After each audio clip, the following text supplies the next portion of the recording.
When single father Noah Carter opened his door that morning, he had no idea the woman standing there would tear apart everything he'd spent 6 years building: his walls, his control, his carefully constructed life. Elena Voss wasn't just an investor. She was a storm he never saw coming, and by the time he realized what was happening, it was already too late to run. This is a story about a man who thought safety meant staying still, and the woman who showed him that sometimes the most dangerous thing you can do is refuse to move forward. If you want to see how far love can push someone who's sworn never to feel it again, stay with me until the end.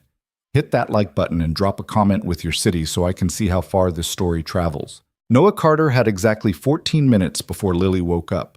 He moved through the kitchen in the dim light of dawn, the coffee maker hissing softly as he laid out her breakfast plate. Scrambled eggs, toast cut into triangles, apple slices arranged in a fan. Everything the same as yesterday, the same as the day before that, the same as every morning for the past 6 years. Routine wasn't just comforting, it was survival. At 32, Noah had the kind of face that looked older in certain lights, shadows under his eyes that never quite disappeared, a tightness around his mouth that came from years of biting back words he'd never say. He wasn't tall, wasn't particularly striking, but there was something about the way he carried himself that made people step back.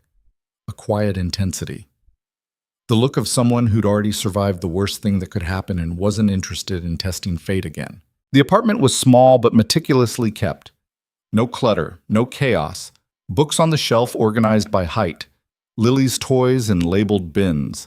Dishes washed and put away before bed every single night. The kind of order that wasn't natural. It was enforced, maintained with the same rigid discipline he applied to every other aspect of his life. He heard her feet hit the floor upstairs. Right on time, 6:45, like clockwork. "Daddy?" Her voice drifted down, sleepy and soft. Noah felt the familiar tightening in his chest, part love, part terror. Every morning the same fear, that something would go wrong, that he'd mess this up, that the fragile world he'd built for her would crack and she'd fall through. "I'm here, sweetheart." She appeared at the bottom of the stairs in her pajamas, brown hair sticking up in every direction, clutching the stuffed rabbit that hadn't left her side since she was 2. 6 years old, and already too perceptive. She looked at him the way kids do when they know something's off, but don't have the words for it yet. "You didn't sleep again." Noah forced a smile. "I slept fine." "Liar." She said it matter-of-factly, without judgment, just stating a fact. He laughed despite himself. "Eat your breakfast, trouble." She climbed into her chair, swinging her legs that didn't quite reach the floor yet. "Emily's mom is picking us up for school today. You don't have to drive me." "I know, I still want to." "Why?" "Because I need to see you get there safely. Because the idea of you being in someone else's car without me makes my stomach turn. Because I've already lost too much, and I can't lose you too. Because watching you walk through those school doors is the only way I know you're okay." "Because I like the drive," he said. Lily studied him for a moment, her head tilted slightly to one side. Then she shrugged and bit into her toast. She'd learned not to push. That was the part that gutted him. How early she'd learned to read his limits, to know when to back off, to understand that some questions didn't have answers he could give. She ate slowly, telling him about a project at school. Something about butterflies and life cycles. Noah listened, nodding in the right places, but part of his mind was already running through the day ahead. 3 client calls. A logo revision that was already 2 days late. Payroll. The endless small fires that made up his life now. By 7:30 they were out the door. The morning air was crisp, carrying the smell of rain that hadn't fallen yet. Noah held Lily's hand as they walked, her backpack bouncing against her small shoulders. She chattered about her friend Emma, about the butterflies again, about whether she could have a pet hamster. Noah made non-committal sounds, his eyes scanning the street with the hypervigilance that had become second nature. His design studio was a 10-minute walk from Lily's school, a converted warehouse space he'd been renting for 3 years. It wasn't much. Exposed brick walls that probably should have been repaired. Second-hand furniture he'd picked up from various estate sales. A couple of drafting tables he'd salvaged from his old office. But it was his. He'd built the business from nothing after everything fell apart, one small project at a time, taking on whatever work came his way. Corporate logos, website layouts, brand identity packages for startups that usually folded within a year. Occasionally something bigger, if he was lucky. Luck, though, wasn't something Noah believed in anymore. He dropped Lily off at the school entrance with a hug that lasted a beat too long. She tolerated it, patting his shoulder like she was the parent, and he was the child who needed reassurance. "I'm fine, Dad." "I know. You're going to be late." "I know that too." She rolled her eyes with the exasperation of someone far older than 6 and ran toward the building, her backpack bouncing. Noah watched until she disappeared inside, then forced himself to turn away. Every morning, the same ritual. Every morning, the same irrational fear that this would be the last time he'd see her safe. The studio was quiet when he arrived. His assistant, Marcus, wouldn't be in for another hour. Marcus was 24, fresh out of design school, and possessed an optimism that Noah found both endearing and exhausting. He was good at his job, though, better than good. Sometimes Noah wondered if he was holding the kid back by keeping the business so deliberately small. Noah liked the early morning silence, the stillness, the control, the predictability. He made himself another coffee, the third of the morning, and settled at his desk. The space around him was organized with the same precision as his home. Sketches filed by project, color swatches arranged by client, everything labeled, everything in its place. He opened his laptop and stared at the same half-finished logo he'd been working on for 2 weeks. A local restaurant, nothing special. The design was fine, competent, exactly what they'd asked for. He hated it. The client would probably love it. That was the problem. He'd gotten too good at giving people exactly what they expected, nothing more. Safe, competent, forgettable. The kind of work that paid bills but didn't mean anything. There was a time when his work had meant something, when he'd pushed boundaries, taken risks, created things that made people stop and actually look. But that was before everything changed, before he learned that ambition came with a price he wasn't willing to pay anymore. His phone buzzed, pulling him out of his thoughts. Unknown number. He almost didn't answer. Telemarketers, probably. Or another potential client who'd want a logo designed for exposure and experience instead of actual money. But something made him pick up. Noah Carter. "Mr. Carter, my name is Elena Voss. I'm calling about a potential investment opportunity." The voice was sharp, polished, younger than he expected. Professional, but with an edge to it. Noah frowned, already preparing his standard rejection. "I'm not looking for investors." "You should be." He leaned back in his chair. "I don't know who gave you my number, but I run a small operation. I'm not interested in expanding." "Your work is good. Better than good, actually. You designed the branding for Crescent Media 2 years ago. I've been following your portfolio since then." That stopped him. Crescent had been his biggest project, also his last big project. He'd buried himself in small jobs ever since, deliberately staying under the radar, keeping his head down, avoiding anything that might demand too much of him. "I appreciate the compliment, but I'm not interested in scaling right now." "Why not?" The question was blunt, almost aggressive. Noah wasn't used to people pushing back. Most took his first no as final. "That's personal." "Fair enough. Can I at least buy you a coffee? 30 minutes. If you still want to say no after that, I'll leave you alone. You have my word." He should have hung up. Should have said no immediately, politely, but firmly, the way he'd learned to shut down anything that threatened to disrupt his carefully controlled life. But there was something in her tone. Not desperation, not salesmanship, just certainty. Like she already knew he'd say yes and was just waiting for him to catch up. "When?" "Tomorrow. 10 a.m. There's a place called Hoxton 2 blocks from your studio. I'll be the one in the corner booth looking impatient." She hung up before he could respond. Noah stared at the phone, unsettled. He didn't like surprises. Didn't like people inserting themselves into his life without permission. Didn't like the way this Elena Voss seemed to have done her homework, knew his work, knew his schedule, knew exactly how to corner him into a meeting. And yet he found himself adding the appointment to his calendar, telling himself it was just due diligence. 30 minutes. He could handle 30 minutes. He'd listen to her pitch, say no politely, and that would be the end of it. What he didn't know, what he couldn't have known, was that the moment he walked into that coffee shop, everything he'd spent 6 years protecting would start to unravel. Marcus arrived at 9, bringing with him the smell of rain and too much energy for that early in the morning. Morning, boss. You look thrilled to be alive. I'm always thrilled. Yeah, you radiate joy. It's almost uncomfortable. Marcus dropped his bag and grabbed the project list from Noah's desk. What are we working on today? Riverton logo needs final revisions. Chen wants to see 3 more color variations for the website mockup. And we've got a call with that tech startup at 2. The one that wants everything to look like Apple but cheaper? That's the one, Marcus groaned. Why do we keep taking these jobs?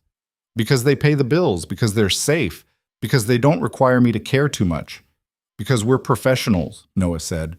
They worked in companionable silence for a while, the kind of rhythm they'd developed over the past year of working together.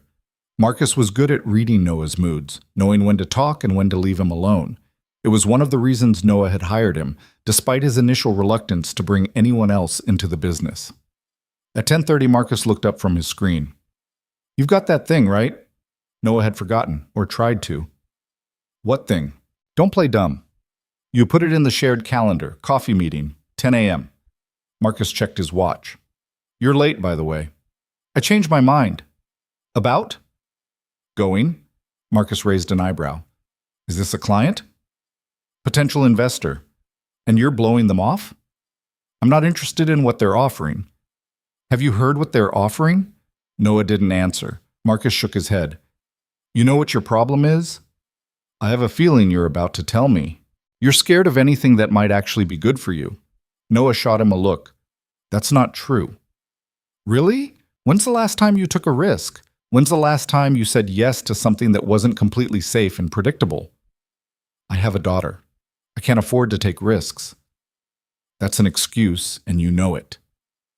They stared at each other. Noah felt a flash of irritation, followed immediately by the uncomfortable recognition that Marcus might have a point. Go to the meeting, Marcus said.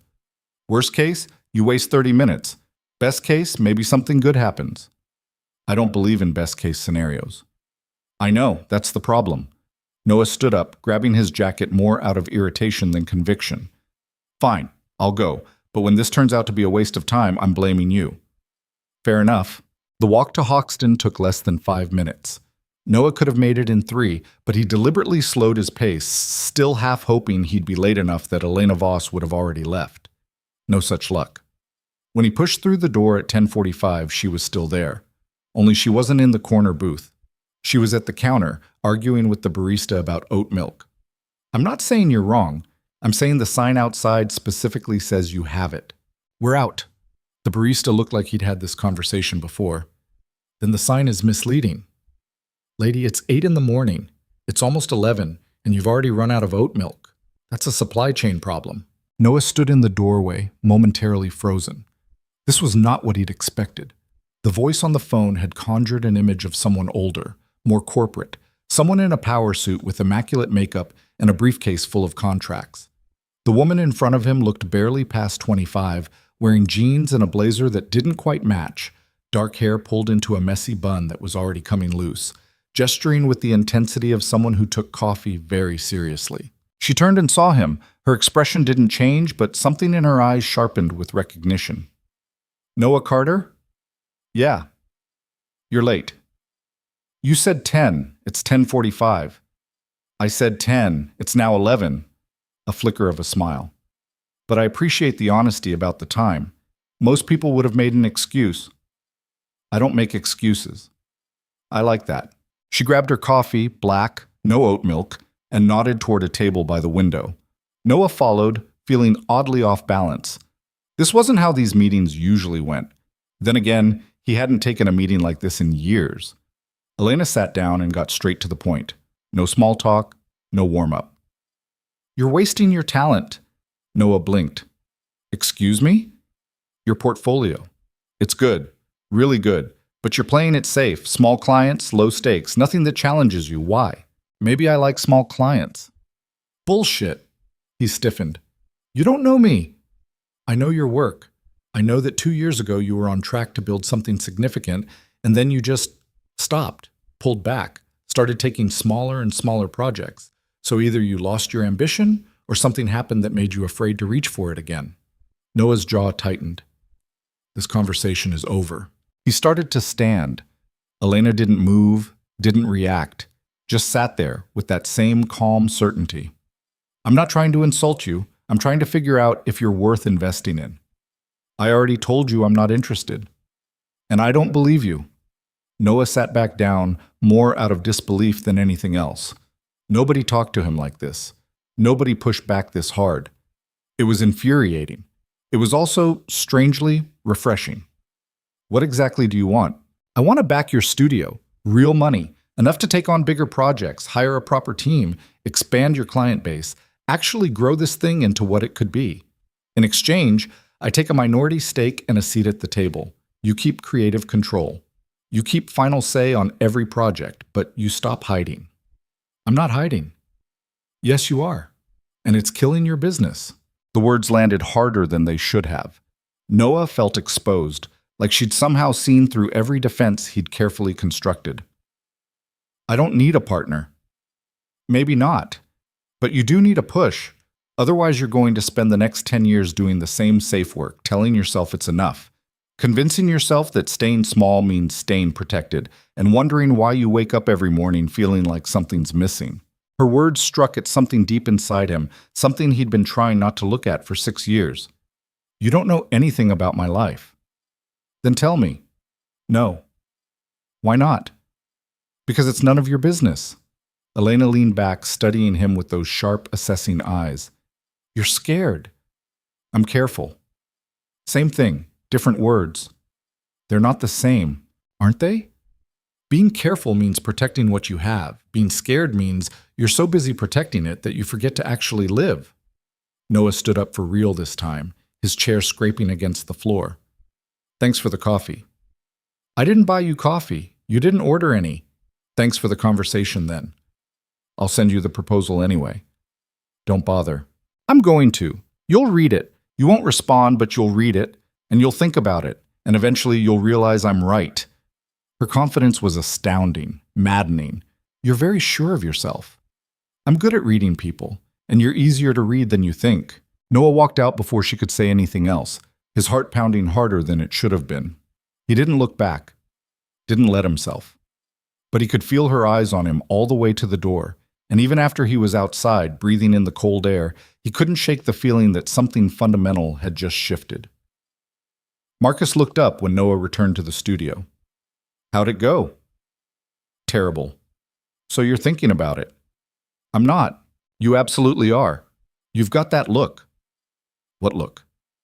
The one where you're trying to convince yourself you've made up your mind, but you actually haven't. Noah ignored him and went back to his desk. But Marcus was right, and they both knew it. The conversation had gotten under his skin in a way he couldn't shake.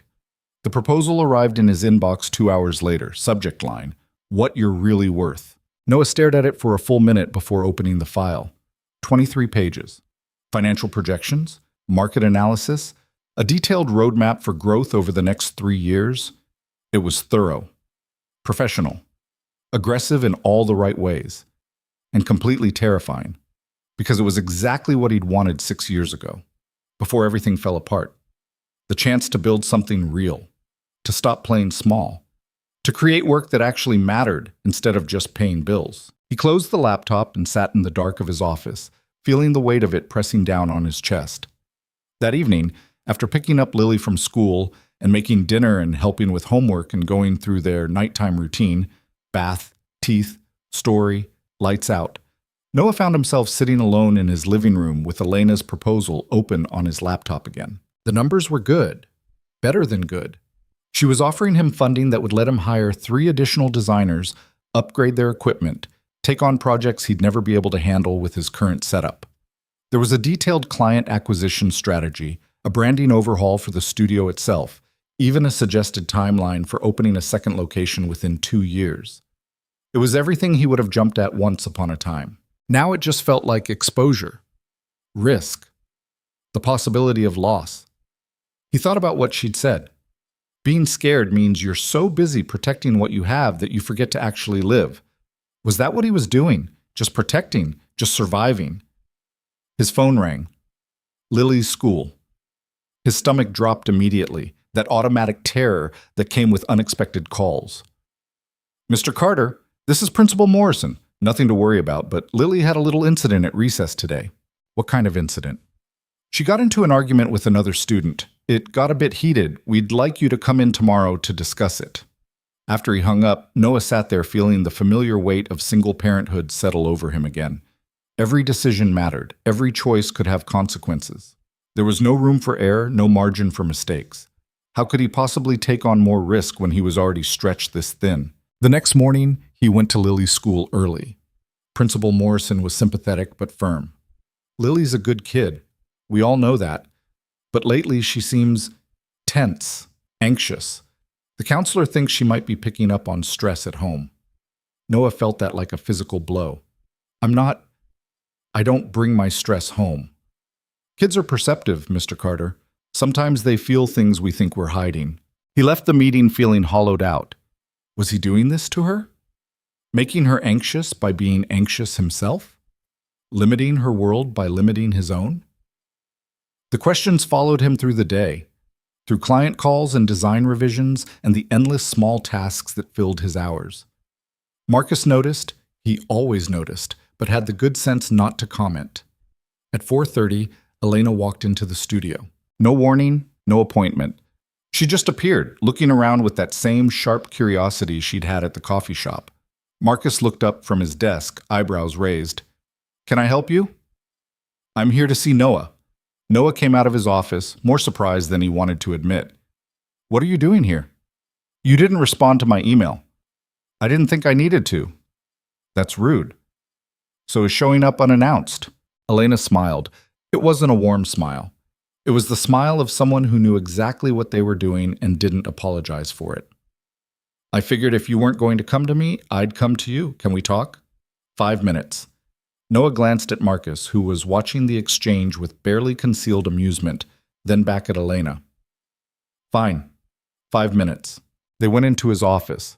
Elena closed the door behind her and sat down without being asked, making herself comfortable in the chair across from his desk. "You read the proposal." "How do you know?" "Because if you hadn't, you would have deleted it and forgotten about me by now, but you didn't, which means part of you is interested, and another part is terrified, and you're stuck somewhere in the middle trying to figure out which voice to listen to." Noah crossed his arms. "You're very sure of yourself." "I'm good at reading people. I already told you that." "Then you should know I'm not going to change my mind." "Why not?" "Because I have a daughter. Because my life is stable right now, and I don't want to risk that. Because I don't know you, and I don't trust easily. Because everything you're offering sounds great on paper, but real life doesn't work like spreadsheets and projections." Elena nodded slowly, actually listening. "That's fair. Those are legitimate concerns. But can I ask you something?" "You're going to anyway. Do you actually like your life the way it is, or are you just used to it?" The question hit like a physical blow. Noah didn't answer right away. Couldn't. "I thought so," Elena said quietly. "Look, I'm not trying to blow up your world. I'm not trying to make your life harder. I'm just offering you a door. You don't have to walk through it, but at least be honest with yourself about whether it's there." She stood up, heading for the exit. "Wait." She stopped, turned back. Noah took a breath, feeling like he was standing on the edge of something he couldn't see clearly. "If I said yes, hypothetically, what would that actually look like, day to day, in practice?" Elena's expression softened slightly, just at the edges. "It would look like you stop playing small. You take on projects that scare you a little. You build a team you can actually rely on instead of trying to do everything yourself. You let yourself want something again instead of just maintaining what you already have. You work normal hours and go home to your daughter without carrying all the weight alone. And if it doesn't work, if we take the funding and expand and it all falls apart, then we figure it out. Together. That's what partners do." The word hung in the air between them. Together. Noah hadn't used that word in 6 years, hadn't let himself rely on anyone, hadn't let anyone share the burden, hadn't trusted that anyone else would stick around when things got difficult. "I need time." "How much?" "I don't know, more than 5 minutes. Take a week." "But Noah? Don't spend that week trying to talk yourself out of something that might actually be good for you. At least give it an honest chance." She left without waiting for a response. Noah stood there alone in his office, feeling like the ground beneath him had shifted in ways he didn't fully understand yet. That night, after Lily was asleep, he pulled out an old sketchbook from the back of his closet. Pages and pages of ideas he'd never developed, concepts he'd abandoned, dreams he'd locked away when everything changed. He stared at them for a long time, remembering who he used to be, wondering if that person was completely gone or just buried. Then, slowly, with hands that felt rusty and uncertain, he started to draw. The next week passed in a strange blur of indecision. Noah found himself thinking about Elena at odd moments, during client calls, while making dinner, in the quiet spaces between waking and sleeping. It wasn't attraction. Not exactly. It was something harder to name. Recognition, maybe. Like she'd seen a part of him he'd forgotten existed and held up a mirror he wasn't sure he wanted to look into. He hated it. He also couldn't stop. Lily noticed, of course. She always did. They were at the park on Saturday, Lily on the swings, Noah pushing her with mechanical precision. "You're being weird." "I'm not weird." "You're thinking really loud." He smiled despite himself. Thinking isn't loud." "Yours is." She dragged her feet to slow down, turning to look at him with those too perceptive eyes. "Is something wrong?" "No, sweetheart. I'm just figuring some things out." "Like what?" "Work stuff." She wrinkled her nose. "Boring. Very boring." But it wasn't boring. It was consuming. The idea of expanding the studio, of taking risks again, of letting someone else in. It felt like standing at the edge of a cliff, wind in his face, knowing that one step forward would change everything. He'd been at that edge before. He knew what it was like to fall. He also knew what it was like to choose safety over everything else, and he was starting to wonder if there was such a thing as too safe, too protected, too small. On Monday, Elena called. "Have you decided?" Noah hesitated. "Not yet." "What's holding you back?" He almost told her the truth. Almost said, "I'm afraid that if I let you in, if I let myself want something more than survival, everything will fall apart again, and this time I won't recover." Instead, he said, "I don't make impulsive decisions." "This isn't impulsive. You've had a week." "That's not very long." "It's long enough to know if you're interested. The question isn't whether this is a good opportunity. You already know it is. The question is whether you're brave enough to take it." Silence stretched between them. Noah could hear the sounds of the city through the phone, distant and relentless. "Why do you care so much?" he asked finally. "There are 100 other designers you could invest in, probably ones who jump at this without hesitation. But I'm not interested in them. I'm interested in you." The word sent an unexpected jolt through him. He pushed it away, tried to keep his voice level. "Why?" "Because you remind me of myself 3 years ago. Scared, playing it safe. Telling yourself that small is enough because big is dangerous. And I had someone push me forward when I needed it. I'm returning the favor. I'm not a charity case. I'm not offering charity. I'm offering partnership. There's a difference." Noah closed his eyes. "I need another week." Elena sighed, but it wasn't frustrated. More understanding. "Fine. One more week. But Noah?" "Yeah?" "Stop trying to convince yourself you don't want this. It's exhausting to watch, and I think it's exhausting for you to maintain." She hung up before he could respond. Noah sat there holding the phone, feeling stripped bare in a way he couldn't explain. How did she do that? How did she cut through all his carefully constructed defenses with a single sentence? The week crept by. Noah went through the motions, client work, school pickups, bedtime routines, but his mind kept circling back to the same question. What did he actually want? Not what was safe, not what was easiest. What did he want? The answer scared him, because he knew what it was. He just wasn't sure he was brave enough to admit it. On Friday night, Lily got sick. Nothing serious, just a fever, sore throat, the usual childhood virus. But it sent Noah into immediate crisis mode. He canceled his Saturday meetings, kept her home, took her temperature every hour, hovering in that anxious parental state between rational concern and catastrophic thinking. By evening, Lily was already feeling better, curled up on the couch watching cartoons in her pajamas. Noah sat beside her, exhausted and wrung out from a day of worry. "Dad?" "Yeah, sweetheart?" "You know I'm okay, right?" He smoothed her hair back from her forehead. "I know. You don't have to worry so much. Can't help it. It's my job. She leaned into him, her small body warm against his side. I wish you weren't so scared all the time. Noah's throat tightened. Out of the mouths of children. I'm not scared. Yes, you are. I can tell. He didn't know what to say to that. Couldn't deny it. Couldn't explain it in ways she'd understand. So he just held her, feeling the steady rhythm of her breathing, and wondered how long he could keep pretending that fear was the same thing as protection. The answer came to him slowly, as these things do. Not in a single moment of clarity, but in the accumulation of small realizations. Lily whispering that she wished he wasn't so scared. Marcus asking when he'd last taken a real risk. Elena calling him out for hiding. His own reflection in the bathroom mirror looking more tired than he should at 32. By Sunday night, he knew what he had to do. On Monday morning, he called Elena. I'm in. Silence on the other end. Then, say that again. I'm in. I accept your offer. Let's do this. What changed? Everything. Nothing. I don't know. Can we meet? When? Now. He could hear the smile in her voice. I'll be at your studio in 20 minutes. She made it in 15. When she walked through the door, Noah felt that same jolt of certainty mixed with terror. This was it. No going back. The door was open and he was choosing to walk through it. Before we start, he said, I need to be clear about something. Okay? This stays professional. I don't need a friend. I don't need someone trying to fix me or change me or make me into something I'm not. I need a business partner, that's it. Those are my terms. Elena held out her hand. Deal.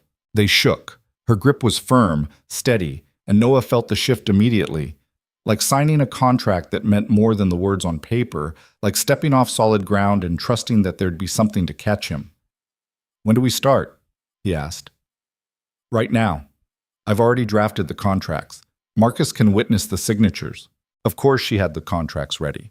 Noah found himself almost laughing at her confidence, her certainty. The way she'd known all along he'd say yes, even when he'd been sure he'd say no. They spent the next 3 hours going over details. Marcus joined them, wide-eyed and excited, as Elena laid out her vision. They'd hire 2 designers immediately, expand the client outreach, rebrand the studio itself. Within 6 months, she projected they'd triple their revenue. Within a year, open a second location. It was ambitious, aggressive. Everything Noah had been avoiding. It was also, he had to admit, thrilling. By the time Elena left, it was dark outside. The contracts were signed. The plan was in motion. There was no backing out now. Marcus looked at Noah with something like awe. Did that just happen? I think so. Are you freaking out? Completely. Good. That means it's real. Noah went home that night feeling like he'd run a marathon. Lily was already in bed. The babysitter had handled dinner and homework. He stood in her doorway for a long moment, watching her sleep, and made a silent promise. I'm doing this for both of us. To show you that being scared doesn't have to mean staying still. To build something that matters. To stop just surviving and start actually living. He didn't know if it would work. Didn't know if he'd regret this decision in a month or a year. But for the first time in 6 years, he felt something other than fear. He felt hope. And that, he realized, was more dangerous than anything Elena could have offered him. Because hope meant vulnerability. Hope meant risk. Hope meant opening himself up to the possibility of loss. But it also meant the possibility of something more. As he fell asleep that night, his last thought was of Elena's words. Stop trying to convince yourself you don't want this. He'd stopped. And now he'd see where that led. The first hire arrived on a Tuesday morning, 3 weeks after the contracts were signed. Her name was Simone Park, 27, with a portfolio that made Noah feel both impressed and vaguely old. She'd worked for 2 major agencies in New York before burning out and moving back west, looking for something smaller, more personal. Elena had found her through some network Noah didn't fully understand yet, and within one interview, he knew she was exactly what they needed. So this is the place, Simone said, looking around the studio with an expression Noah couldn't quite read. Cozy, Marcus snorted from his desk. That's a polite way of saying small. I was trying to be nice. We're expanding, Noah said, more defensively than he meant to. This is just temporary. Simone smiled. I like temporary. Temporary means potential. She fit in immediately, which somehow made Noah more anxious rather than less. Change was happening faster than he'd anticipated. Elena had also found them a second designer, a quiet guy named James who specialized in motion graphics and barely spoke except about frame rates and rendering times. The studio that had been just him and Marcus for 3 years suddenly felt crowded, loud, full of voices and opinions and energy. Noah wasn't sure if he liked it or if it terrified him. Probably both. Elena came by most mornings now, usually with coffee and a list of things she wanted to discuss. Client prospects. Marketing strategies. The lease on a larger space she'd found 2 blocks away that would be available in 3 months. 3 months, Noah had said when she first mentioned it. That's too fast. It's perfect timing. We'll have grown enough by then that we'll need it. You can't know that. I can project it, and I'm usually right. Her confidence was both reassuring and exhausting. Noah found himself caught between admiration and resistance, wanting to trust her instincts while his own kept screaming at him to slow down, be careful, don't get ahead of yourself. Marcus noticed the tension. He noticed everything. You're doing that thing again, he said one afternoon after Elena had left. What thing? The thing where you agree to something and then spend the next 3 hours second-guessing yourself. I'm not second-guessing. You've reorganized your desk 4 times since she left. That's your stress tell. Noah looked down at his meticulously arranged workspace and realized Marcus was right. He forced himself to stop moving things around. It's a lot of change very fast. Change is good. Change is risky. So is staying still. Marcus leaned back in his chair. You know what I think? I'm sure you're going to tell me. I think you're waiting for something to go wrong. Like if you worry about it enough, you can somehow prevent it from happening. The observation landed with uncomfortable accuracy. Noah didn't respond. Just try to enjoy it a little, Marcus continued. We're growing. That's good. Elena knows what she's doing. Also good. You don't have to carry everything alone anymore. Noah wanted to argue, but the words stuck in his throat. Because Marcus was right, and admitting that meant admitting he'd been wrong about a lot of things for a very long time. That evening, when he picked up Lily from school, she was unusually quiet. They walked home in silence until finally Noah couldn't take it anymore. What's wrong? Nothing. Lily. She kicked at a crack in the sidewalk. Emma said her dad is dating someone. She said it's weird having another person around all the time. Noah's stomach tightened. Okay, why are you telling me this? I don't know. Are you dating someone? What? No, why would you ask that? Lily shrugged. You've been different lately, happier, kind of. I thought maybe I'm not dating anyone. I'm just, work has been good. That's all. Oh. She sounded almost disappointed. Okay. They walked another block in silence before Noah worked up the courage to ask, would it bother you if I did date someone? Lily thought about it seriously, her face scrunched up in concentration. I don't know. Maybe. Depends on the person, I guess. That's fair. Are you sure you're not dating someone? I'm sure. But even as he said it, Noah felt a strange flutter of something he didn't want to examine too closely. Because Elena had been occupying more and more of his thoughts lately, showing up in odd moments, making him wonder things he had no business wondering. It wasn't dating, it was just partnership. Professional respect. The kind of connection that came from working closely with someone who challenged you and pushed you and saw things in you that you'd stopped seeing in yourself. That was all. Except late at night, when he couldn't sleep, he'd find himself replaying conversations they'd had. The way she argued with him, never backing down but also never dismissing his concerns. The rare moments when she smiled, really smiled, not the professional version, and how it changed her whole face. The time she'd stayed late helping him finish a pitch deck, and they'd ended up talking about nothing in particular for 2 hours, and he'd felt more himself than he had in years. Not dating. Definitely not dating. He pushed the thoughts away and focused on dinner, on homework, on the comfortable routine of bedtime. But they crept back later, persistent and unwelcome. The next morning, Elena showed up at the studio with someone Noah didn't recognize. This is David Chen, she announced. He runs a tech company that's about to go through a major rebrand. I told him you were the right team for the job. David was in his 40s, expensive suit, the kind of handshake that was just slightly too firm. Noah recognized the type. Successful, knows it, used to getting his way. Elena speaks very highly of your work, David said. We appreciate the confidence.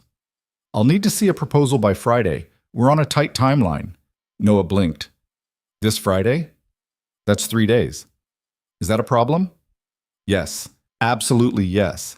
A project this size normally took 2 weeks to prepare a proper proposal. We can make it work, Elena said before Noah could respond. After David left, Noah pulled Elena aside. 3 days? I know it's tight. It's impossible. It's ambitious. There's a difference. Elena, do you want this client or not? Of course I do, but then we make it happen. That's what we do now. We say yes and figure out how. Noah felt his chest tighten with familiar anxiety. This was exactly what he'd been afraid of. The pressure, the impossible timelines, the risk of promising something they couldn't deliver.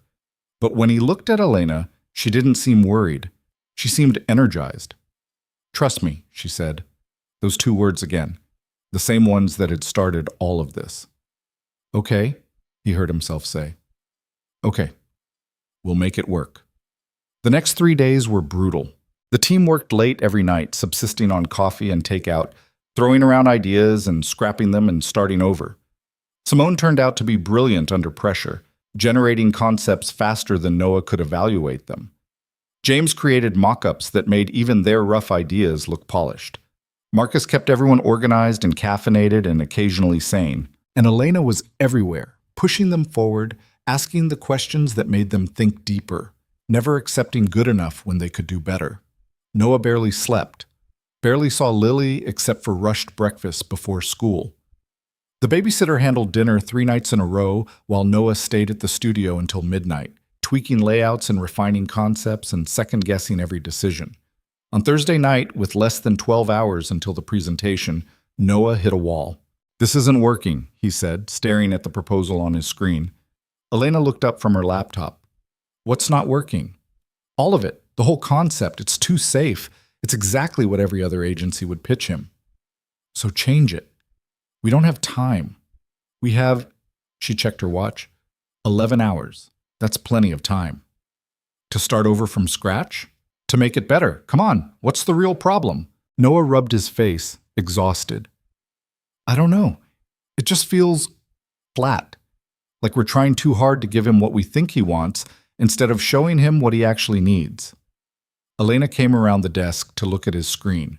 She was close enough that he could smell her shampoo, something citrus and clean. It was distracting. Okay, she said after a moment. So what does he actually need? I don't know. Yes, you do. You always know. You just don't trust yourself enough to say it out loud. Noah looked at the mock-ups again, letting himself actually see them instead of just critiquing them. And suddenly it clicked. He thinks he wants modern and minimal, all clean lines and empty space, but his company builds tools for creative professionals, artists, musicians, people who think in color and texture and feeling. This, he gestured at the screen, this looks like a bank app, soulless. So what would have soul? Noah pulled up a blank canvas and started sketching, his hands moving faster than his conscious thoughts. Elena watched without interrupting as he roughed out something completely different from what they'd been working on. Warmer colors, organic shapes, a visual language that felt alive instead of sterile. That, Elena said quietly, that's what we should be showing him. It's risky. He specifically said he said what he thought he wanted. But you just figured out what he actually needs. That's your gift, Noah. You see past what people ask for to what they're really looking for. The compliment caught him off guard. He looked up and found her watching him with an expression he couldn't quite read. We should get the team, he said, suddenly aware of how close she was standing. Yeah, we should. Neither of them moved for a moment. Then Elena stepped back, breaking whatever that was, and called the others over. They worked through the night, rebuilding everything from the ground up. By 6 a.m, they had something Noah actually believed in. It was bold, unconventional. Exactly the kind of thing David Chen hadn't asked for. It was also, Noah thought, the best work they'd ever done. The presentation was at 10. They all went home to shower and change, meeting back at David's office with 20 minutes to spare. Noah's hands were shaking as they set up the presentation. This was the moment where everything could fall apart, where David could look at their work and decide they'd completely misunderstood the assignment, where all those hours and all that risk would amount to nothing. Elena touched his arm. Breathe, you've got this. What if he hates it? Then we learn something and move on, but he won't hate it. How do you know? Because it's brilliant, and I'm usually right about these things. David Chen walked in at exactly 10 o'clock. Noah started the presentation, his voice steadier than he felt, walking through the concept they'd developed. With each slide, he waited for David's expression to change, for the inevitable moment when he'd stop them and say this wasn't what he'd asked for.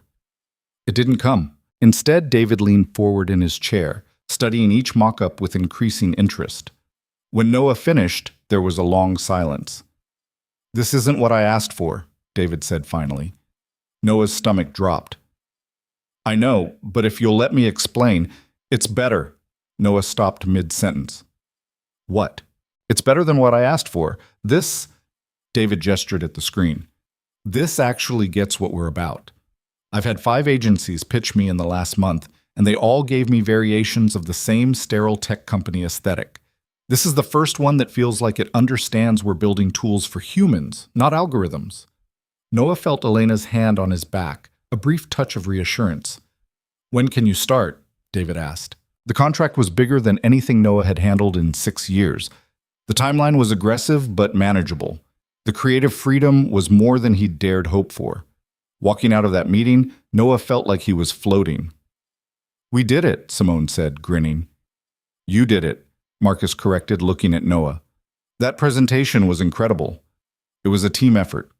Take the compliment, Elena said. You earned it. They went back to the studio and actually celebrated. Cheap champagne that Marcus had been saving for a special occasion. Everyone talking over each other with the giddy energy of exhausted victory. Noah found himself watching Elena across the room, seeing her laugh at something Simone said, and felt something shift in his chest. Gratitude, maybe. Or recognition that she'd been right about all of it. The risk, the push, the possibility of something more. She caught him looking and raised her glass slightly. He raised his back. Later, after everyone else had left, Noah stayed behind to clean up. Elena was still there, packing up her laptop. You should go home, she said. Get some sleep. I will. Just want to make sure everything's locked up. She smiled. Control freak. Careful planner. Same thing. They'd had this conversation before. It felt like a ritual now, comfortable in its familiarity. Elena, he said, before he could think better of it. Yeah? Thank you. For pushing me. For all of this. She looked at him for a long moment, something unreadable in her expression. You would have gotten here eventually. I don't think so. I do. The air between them felt charged somehow, like standing too close to an electrical current. Noah was suddenly very aware that they were alone, that it was late, that she was looking at him in a way that made his pulse quicken. I should go, Elena said, but she didn't move. Yeah, me too. Still neither of them moved. Noah... Her phone rang, shattering the moment. She answered it, her expression shifting to something more guarded. Hey. Yeah, I'm just leaving the studio. I'll be home in 20. A pause. No, it went great. I'll tell you about it later. She hung up and looked at Noah with something like apology in her eyes. Boyfriend? He asked, trying to sound casual. Brother. He worries. Runs in the family, I guess. Elena laughed, but it sounded forced. I really should go. Long day tomorrow. Right. Of course. She gathered her things and headed for the door, then stopped. You were brave today, she said without turning around. Trusting your instincts, going with the risky concept. That's growth. I had a good partner. Yeah, you did. She left before he could say anything else. Noah stood alone in the empty studio, feeling off balance in a way he didn't want to examine. Nothing had happened. Nothing could happen. They were business partners. That was all. He repeated it to himself all the way home, trying to make it feel true. The next few weeks settled into a new rhythm. The David Chen project moved forward smoothly. Two more significant clients came in through Elena's network. The studio that had felt too crowded suddenly felt too small. Noah found himself actually enjoying the chaos, the creative challenges, the collaboration, the feeling of building something that mattered. Lily noticed the change too. "You're happier," she said one night at dinner. "Yeah? Yeah, you smile more. You don't check your phone every 5 seconds like you're waiting for something bad to happen." Noah hadn't realized he'd been that obvious about his anxiety. "Is that good?" "It's better. I like it when you're happy." "I like it too, kiddo." She pushed her peas around her plate. "Is it because of that lady?" Noah's fork stopped halfway to his mouth. "What lady?" "The one who comes to your studio all the time. Elena." "How do you know about Elena?" "I'm not stupid, Dad. You talk about her, like a lot." "Did he?" Noah tried to remember. Probably. Elena was involved in most aspects of the business now. It would be strange if he didn't mention her. "She's my business partner, that's all." Lily gave him a look that was far too knowing for a 6-year-old. "Okay." "I'm serious. I said okay." But the conversation stayed with him, needling at thoughts he'd been trying to ignore. Was he talking about Elena that much? Was it that obvious? The next morning, Marcus confirmed it. "You know you mention her like 12 times a day, right?" Noah looked up from his computer. "What?" "Elena, you bring her up constantly. Elena thinks we should..." "Elena found this client. Elena said something interesting about, she's involved in most of our decisions. Of course I mention her." "Uh-huh." Marcus's grin was insufferable. "It's not like that. I didn't say it was. You're implying it. I'm just observing." "Observe something else." But Marcus had planted the seed, and Noah couldn't unplant it. He started noticing things he'd been too busy to notice before. The way his mood lifted when Elena walked in. How he found himself looking forward to their morning meetings, to the way she challenged his ideas and pushed back when she disagreed. How conversations that should have been purely professional somehow veered into personal territory. Her childhood in Seattle, his disaster of a first apartment, the books they'd both read, the places they wanted to travel someday. It was dangerous. He knew it was dangerous. And yet he couldn't seem to stop. One Thursday evening, Elena suggested they grab dinner after work to discuss the new office space. Just the two of them. Business dinner. Completely professional. Noah said yes before his better judgment could intervene. They went to a small Italian place near the studio, casual enough to feel unstressful. But sitting across from her in the dim lighting, watching her gesture enthusiastically about floor plans and growth projections, Noah felt distinctly unprofessional thoughts creeping in. "You're not listening," Elena said suddenly. "I am." "What did I just say?" Noah had no idea. "Something about square footage?" She laughed. "I was talking about the lease terms. Where were you?" "Sorry, long day." "Is Lily okay? You mentioned she had that field trip tomorrow." The fact that Elena remembered details about his daughter's schedule shouldn't have meant as much as it did. "She's fine, excited. It's to some butterfly sanctuary." "That sounds amazing." "When I was her age, I was obsessed with butterflies. Had books, posters, everything." "Really?" "Really. Drove my parents crazy asking to visit every butterfly exhibit within 100 miles. Noah tried to picture Elena as an enthusiastic kid with butterfly posters and couldn't quite manage it. She seemed too self-possessed to have ever been that young. "What changed?" he asked. "I grew up, decided business was more practical than lepidoptery." "That's a shame." "Is it?" "Yeah, butterflies are more interesting than spreadsheets." Elena smiled. Spoken like someone who's never seen a really good spreadsheet. They talked through dinner, conversation flowing easily from business to personal and back again. Noah found himself relaxing in a way he rarely did, laughing at her stories about terrible former bosses and sharing his own disasters from design school. It felt like a date, which was a problem because it absolutely wasn't supposed to be a date. When the check came, they both reached for it. "Business expense," Elena said. "I can pay for my own dinner." "I know you can, but I suggested it, so I'm buying. That's not..." "Noah, let me buy you dinner." There was something in her tone that made him pull back his hand. She paid, and they walked out into the cool evening air. "I should get home," Noah said, even though part of him didn't want to leave. "Yeah, me too." They stood there on the sidewalk, neither quite ready to end the evening. "This was nice," Elena said. "We should do it more often." "The business dinners?" Sure, business dinners. The way she said it made it clear she knew exactly what kind of line they were towing. Elena, I know, we're partners, professional boundaries, I get it. Do you? She looked at him directly, and Noah saw something in her eyes that made his breath catch. Yeah, she said quietly. I do. Doesn't mean it's not complicated. No, it doesn't. They stood there a moment longer, the unspoken thing between them getting harder and harder to ignore. Good night, Noah. Good night. He watched her walk away, feeling like he'd just dodged something and lost something at the same time. That night, lying in bed, Noah couldn't stop replaying the evening.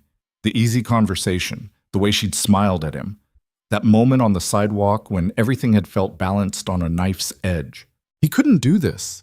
Couldn't let himself feel things that would complicate everything they'd built. The business was finally working. His life was finally stable. Getting involved with Elena would risk all of it. And yet the thought of not getting involved with her felt increasingly impossible to bear. The next morning he was distant, professional. Kept their interactions strictly about work. If Elena noticed, she didn't comment. Just matched his tone, his careful distance, his rigid adherence to business topics. It should have made things easier. It didn't. Marcus noticed immediately. What happened? Nothing. You're being weird with Elena. I'm being professional. You're being robotic. There's a difference. Noah didn't respond. Marcus sighed. Look, I don't know what's going on between you two, and honestly, it's none of my business. But whatever you're doing right now, it's worse than just admitting you like her. Please, you're not that good an actor. Noah sat back in his chair, defeated. It doesn't matter if I like her. We're business partners. Getting involved would be stupid. Why? Because when it falls apart, it'll destroy everything we've built. Who says it'll fall apart? They always fall apart. Marcus studied him for a long moment. You know what your real problem is? You're so afraid of losing things that you won't let yourself have them in the first place. The observation hit too close to home. Noah turned back to his computer, ending the conversation. But Marcus's words echoed through the rest of the day. You're so afraid of losing things that you won't let yourself have them in the first place. Was that what he was doing? Building walls so high that nothing could get in, good or bad? That evening, picking up Lily from school, he was still mulling it over. Dad? You're doing it again, thinking too loud. He smiled despite himself. Sorry, sweetheart. How was the field trip? Lily launched into an enthusiastic description of butterflies and metamorphosis, and how cool it was that something could completely transform into something new. Noah listened, struck by the metaphor. Do you think people can transform like that? Lily asked suddenly. Like butterflies? Yeah, like become totally different? Noah thought about who he'd been 6 years ago, who he was now, who he was maybe becoming. I think so, he said slowly. Maybe not as dramatically as caterpillar to butterfly, but yeah, I think people can change. Is that what you're doing? Changing? Out of the mouths of children. Maybe a little? Is that okay? Lily considered this seriously. I think so. As long as you're still you, just a happier you. Noah felt something crack open in his chest. I love you. You know that? I know. I love you too. They walked home hand in hand, and Noah made a decision. He couldn't keep doing this. Couldn't keep holding back, playing it safe, building walls against anything that might hurt him. Because in protecting himself from pain, he was also protecting himself from joy, from connection, from the possibility of something real. The next morning, he got to the studio early, before anyone else arrived.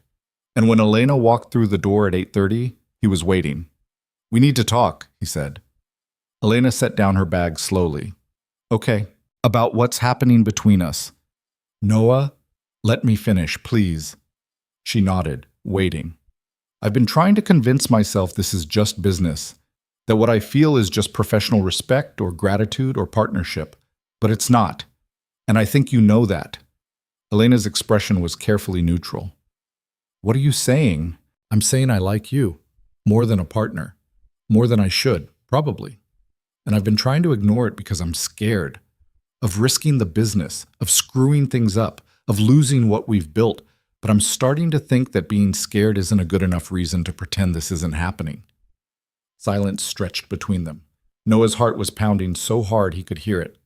Say something, he finally said. Elena took a breath. I like you too. I have for a while. But you're right to be scared. This could get messy. It probably will get messy. Business and personal don't mix well. I know. So what do we do? I don't know, but I'm tired of pretending. Tired of keeping everything locked down and controlled and safe. So maybe we just see what happens. That's terrifying. Yeah, it really is. Elena smiled, and it transformed her whole face. Okay. Let's see what happens. Noah felt like he'd just jumped off a cliff. Terrifying. Exhilarating. No going back. We should probably set some ground rules, Elena said. Like what? Like we keep business and personal separate as much as possible. Like we're honest with each other. Like if this starts affecting the studio negatively, we pump the brakes. That sounds reasonable? Good. Because I don't want to lose this either. The business, I mean, but also this. She gestured between them, and Noah knew exactly what she meant. So what now? He asked. Now we have a morning meeting about the Davidson project. Then later, if you want, maybe we grab lunch. Not a business lunch. Just lunch. I'd like that. The door opened and Marcus walked in, stopping short when he saw them. Did I interrupt something? No, Noah and Elena said simultaneously. Marcus looked between them, grinning. Right, totally believe you. The day proceeded normally after that, but everything felt different. Lighter, somehow. Like a weight Noah hadn't even known he was carrying had finally lifted. At lunch, they went to a small cafe 2 blocks away. No talk of clients or projects or timelines, just conversation about everything and nothing. Noah learned that Elena hated mornings, loved terrible reality TV, and had once tried to learn guitar before accepting she had no musical talent whatsoever. What about you? She asked. Hidden talents? I can juggle. 3 balls, nothing fancy. That's random. College party trick. I was desperate to seem interesting. Did it work? Not even a little. They laughed, and Noah felt something ease in his chest that had been tight for years. This could work. Maybe. Possibly. Or it could all fall apart spectacularly. But for the first time in 6 years, Noah found he was willing to risk it. The shift was subtle at first, small enough that Noah could almost convince himself nothing had changed. They still met every morning to review projects, still debated design choices and argued about timelines, still maintained professional boundaries at the studio where Marcus and Simone and James could see. But there were moments now. Brief touches when passing files, eyes meeting across the room and holding a beat too long. The way Elena's voice softened when they were alone, dropping the businesslike edge she wore like armor around everyone else. 2 weeks after their conversation, Elena stayed late to help Noah finish a presentation. The studio had emptied hours ago, just the 2 of them, and the blue glow of computer screens in the darkness. You're overthinking it, Elena said, leaning over his shoulder to look at the layout. She was close enough that he could feel the warmth of her. I always overthink it. I know, it's one of your more annoying qualities. Thanks. Also one of your better ones. The overthinking usually leads somewhere good. Noah saved the file and leaned back, rubbing his eyes. What time is it? Almost midnight. You should go home. So should you. Neither of them moved. Elena pulled up a chair beside him, her expression turning serious. Can I ask you something? Sure. When was the last time you actually went on a date? Like a real date, not a business dinner where pretending isn't something else. The question caught him off guard. Why? Because we've been doing this weird dance for 2 weeks now, and I'm trying to figure out if you actually want to move forward or if you're just going to keep one foot out the door forever. Noah felt his defenses rising automatically, then forced himself to actually consider the question. When was the last time? Before Lily was born, certainly. Before everything fell apart. 6 years, he said finally. Maybe longer. I don't really remember. That's a long time. I had other priorities. I know, but Lily's 6 now, not an infant, and you're allowed to have a life that isn't just work and parenting. Is this your way of asking me out? Elena smiled. Maybe. Would you say yes if it was? Noah's heart was racing. This was real. This was actually happening. Every instinct screamed at him to deflect, to make a joke, to find some way to keep things safely abstract. Instead, he said, yes. Yeah? Yeah, I'd say yes. Saturday night, then. I'll pick you up at 7. I have to arrange a babysitter. So arrange one. Noah found himself smiling despite the anxiety churning in his stomach. Okay. Okay. They sat there in this quiet studio, and Noah felt the ground shifting beneath him again. Different this time. Less like falling, more like choosing to jump. Finding a babysitter turned out to be easier than expected. Marcus's younger sister was available and Lily liked her, which solved that problem. The harder part was explaining to Lily why he needed a babysitter on a Saturday night when he never needed one. Where are you going? She asked, suspicious. Out to dinner. With who? Noah hesitated. Elena. Lily's face lit up in a way that made Noah both relieved and terrified. Like a date? Yeah, like a date. I knew it. You did not. I totally did. Emma owes me $5. You bet on whether I'd go on a date? Emma said you were too scared. I said you just needed time. Noah didn't know whether to be proud or concerned that his 6-year-old understood him that well. Is it okay? He asked. That I'm going out with Elena? Lily considered this with her usual seriousness. Do you like her? I do. Does she like you? I think so. Does she make you happy? Yeah, kiddo, she does. Then it's okay. Just don't be weird about it. I'll try not to be weird. You're already being weird. She wasn't wrong. Saturday came faster than Noah expected. He spent an embarrassing amount of time trying to figure out what to wear, finally settling on dark jeans and a button-down that Lily approved of after making him change 3 times. When the doorbell rang at 7, his hands were actually shaking. Elena stood on his doorstep in a dress Noah had never seen her wear, her hair down instead of pulled back, looking nervous in a way he'd never seen her look at the studio. Hi, she said. Hi. They stared at each other for a moment before Lily's voice came from behind Noah. Are you just going to stand there, or are you actually going somewhere? Noah turned to find his daughter watching them with barely concealed amusement. Lily, this is Elena. Elena, this is Lily. We've met, Lily said, at the studio open house last month. Right, Elena said, smiling. You showed me your butterfly project. It was really good. Thanks. Are you going to make him less boring? Lily, I'll try my best, Elena said, grinning. The babysitter arrived, and after too many instructions and one more reminder about bedtime, Noah finally managed to leave. They walked to Elena's car in silence, the evening air cool and carrying the smell of rain. She's great, Elena said once they were driving. She's a terror. A great terror. Noah found himself relaxing slightly. Thanks for being cool about meeting her. I know it's early for that. She's part of your life. I want to know the parts of your life. The restaurant Elena had chosen was small and tucked away, the kind of place Noah would never have found on his own. They got a table in the corner, and for the first few minutes, conversation was awkward in a way it had never been at the studio. This is weird, Noah said finally. So weird. We've had dinner together before. But those were business dinners. This is different. Yeah. They looked at each other and started laughing at the absurdity of it. Okay, Elena said, taking a breath. Let's just be normal. Pretend we're at the studio. We're terrible at pretending. Then let's be honestly terrible at it. That broke the tension. They ordered food and wine, and slowly the conversation found its rhythm again.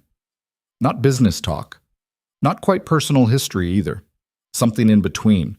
The kind of getting to know you that felt both new and familiar. Noah learned that Elena had a younger brother who was an environmental engineer and drove her crazy with his inability to make decisions. That she'd wanted to be a journalist before falling into business by accident. That she was terrified of birds for reasons she refused to explain. Birds? Noah said, laughing. Why birds? I'm not talking about it. Come on. Absolutely not. That's a third date information at minimum. So there's going to be a third date? Elena's expression softened. I'd like there to be. Yeah, me too. Over dessert, Elena asked the question Noah had been dreading. What happened? 6 years ago. You don't have to tell me if you don't want to, but I'd like to understand. Noah set down his fork, appetite suddenly gone. He'd known this conversation would come eventually, had practiced what he'd say. But now, sitting across from her, the rehearsed words felt hollow. Lily's mom, he said finally. Sarah. She died when Lily was 3 months old. Car accident. Drunk driver ran a red light. Elena's face went pale. Noah, I'm so sorry. It was quick. They said she didn't suffer. I don't know if that's true or if they just say that to make you feel better. Either way, one day we were planning our future, and the next day I was a single father trying to figure out how to keep a baby alive on my own. Is that when you pulled back from the bigger projects? Yeah, I couldn't do it anymore. The ambition, the risk, the constant push for more. It all felt meaningless. The only thing that mattered was Lily, making sure she was safe, protected, that nothing else could go wrong. So you made your world as small and controlled as possible. I made it survivable. Elena reached across the table and took his hand. You did more than survive. You built a life for her. You were there. That's not nothing. Sometimes it feels like nothing, like I've been so focused on not losing her that I forgot how to actually live. But you're starting to remember. Noah looked at their joined hands, felt the warmth of her skin against his. Yeah, I think I am. They sat in silence for a moment before Elena spoke again, her voice quieter. I get it. The fear. My dad died when I was 14. Heart attack. No warning. Just gone. And for years after, I was terrified of getting close to anyone because what if they left too? What if caring about someone just meant setting yourself up for more loss? How did you get past it? I'm not sure I have. I just decided at some point that being alone forever was worse than the risk of being hurt again. Some days I still think I made the wrong choice. And today, she squeezed his hand. Today, I'm glad I'm here. They left the restaurant around 10, neither wanting the evening to end. Elena suggested a walk, and they ended up at a small park a few blocks away, sitting on a bench under streetlights that cast everything an orange glow. I haven't done this in so long, Noah said. What, sat on a park bench? Any of it, dinner, conversation that isn't about work or Lily's school schedule, just being with someone. Does it feel as terrifying as you thought it would? More, but also better. Elena leaned her head on his shoulder, a gesture so casual and natural it made Noah's chest tighten. They sat like that for a while, watching the occasional car pass, listening to the city sounds around them. I should get back, Noah said eventually, reluctantly. Told the babysitter I'd be home by 11. Responsible parent. Trying to be. Elena drove him home, pulling up in front of his building. Noah unbuckled his seatbelt but didn't move to get out. Thank you, he said. For tonight. For being patient with how slow I am at this. You're not that slow. I'm glacial. Okay, you're a little slow, but I think you're worth waiting for. Noah turned to look at her, found her watching him with an expression that made his heart race. Before he could talk himself out of it, he leaned over and kissed her. It was brief, tentative, the kind of first kiss that was more question than statement. When he pulled back, Elena was smiling. Good night, Noah. Good night. He got out of the car and watched her drive away, feeling like he'd just crossed some invisible line. No going back now. He'd opened the door he'd kept locked for 6 years, and whatever came next, he'd chosen it. Lily was already asleep when he got inside. The babysitter reported no problems, took her payment, and left. Noah stood in Lily's doorway for a moment, watching her sleep, and made a silent promise. I'm going to try to be braver, for both of us. The next few weeks settled into a new pattern. Work during the day, maintaining professional boundaries at the studio. Dinners together 2 or 3 times a week, sometimes with Lily, sometimes just the two of them. Slowly, carefully, building something that felt real. The team noticed, of course. Marcus made endless jokes until Noah threatened to fire him. Simone and James were more subtle about it, but Noah caught the knowing looks they exchanged when he and Elena arrived together or left at the same time. You know everyone knows, right? Marcus said one afternoon. There's nothing to know. Please, you're not subtle. Neither is she. We're being professional. You're being obvious, but also, for what it's worth, I think it's good. You seem lighter. Happier. Noah didn't have an argument for that. He was happier. For the first time in years, he was looking forward to things instead of just managing them. The future felt like possibility instead of just survival. And then everything fell apart. It started with a phone call on a Tuesday morning. Unknown number. Noah almost didn't answer, but something made him pick up. Noah Carter? Speaking. This is Jessica Park from Digital Scope magazine. I'm working on a story about rising design studios and wanted to get your comment on some allegations that have come to our attention. Noah's stomach dropped. What allegations? We've received information suggesting that Elena Voss used personal connections with you to secure preferential treatment for her other business ventures, and that your studio's rapid growth is primarily due to her influence rather than merit. Can you comment on that? That's completely false. Elena invested in my studio, but all of our client work stands on its own merits. So you're denying that your relationship with Ms. Voss has affected your business dealings? What relationship? We're business partners. We have sources that suggest otherwise. Photos of you two together outside of work settings. We're running the story tomorrow morning and wanted to give you a chance to respond. Noah felt the blood drain from his face. Where did you get this information? I can't reveal my sources. So you have no comment? My comment is that you're printing lies. Elena and I have done nothing wrong.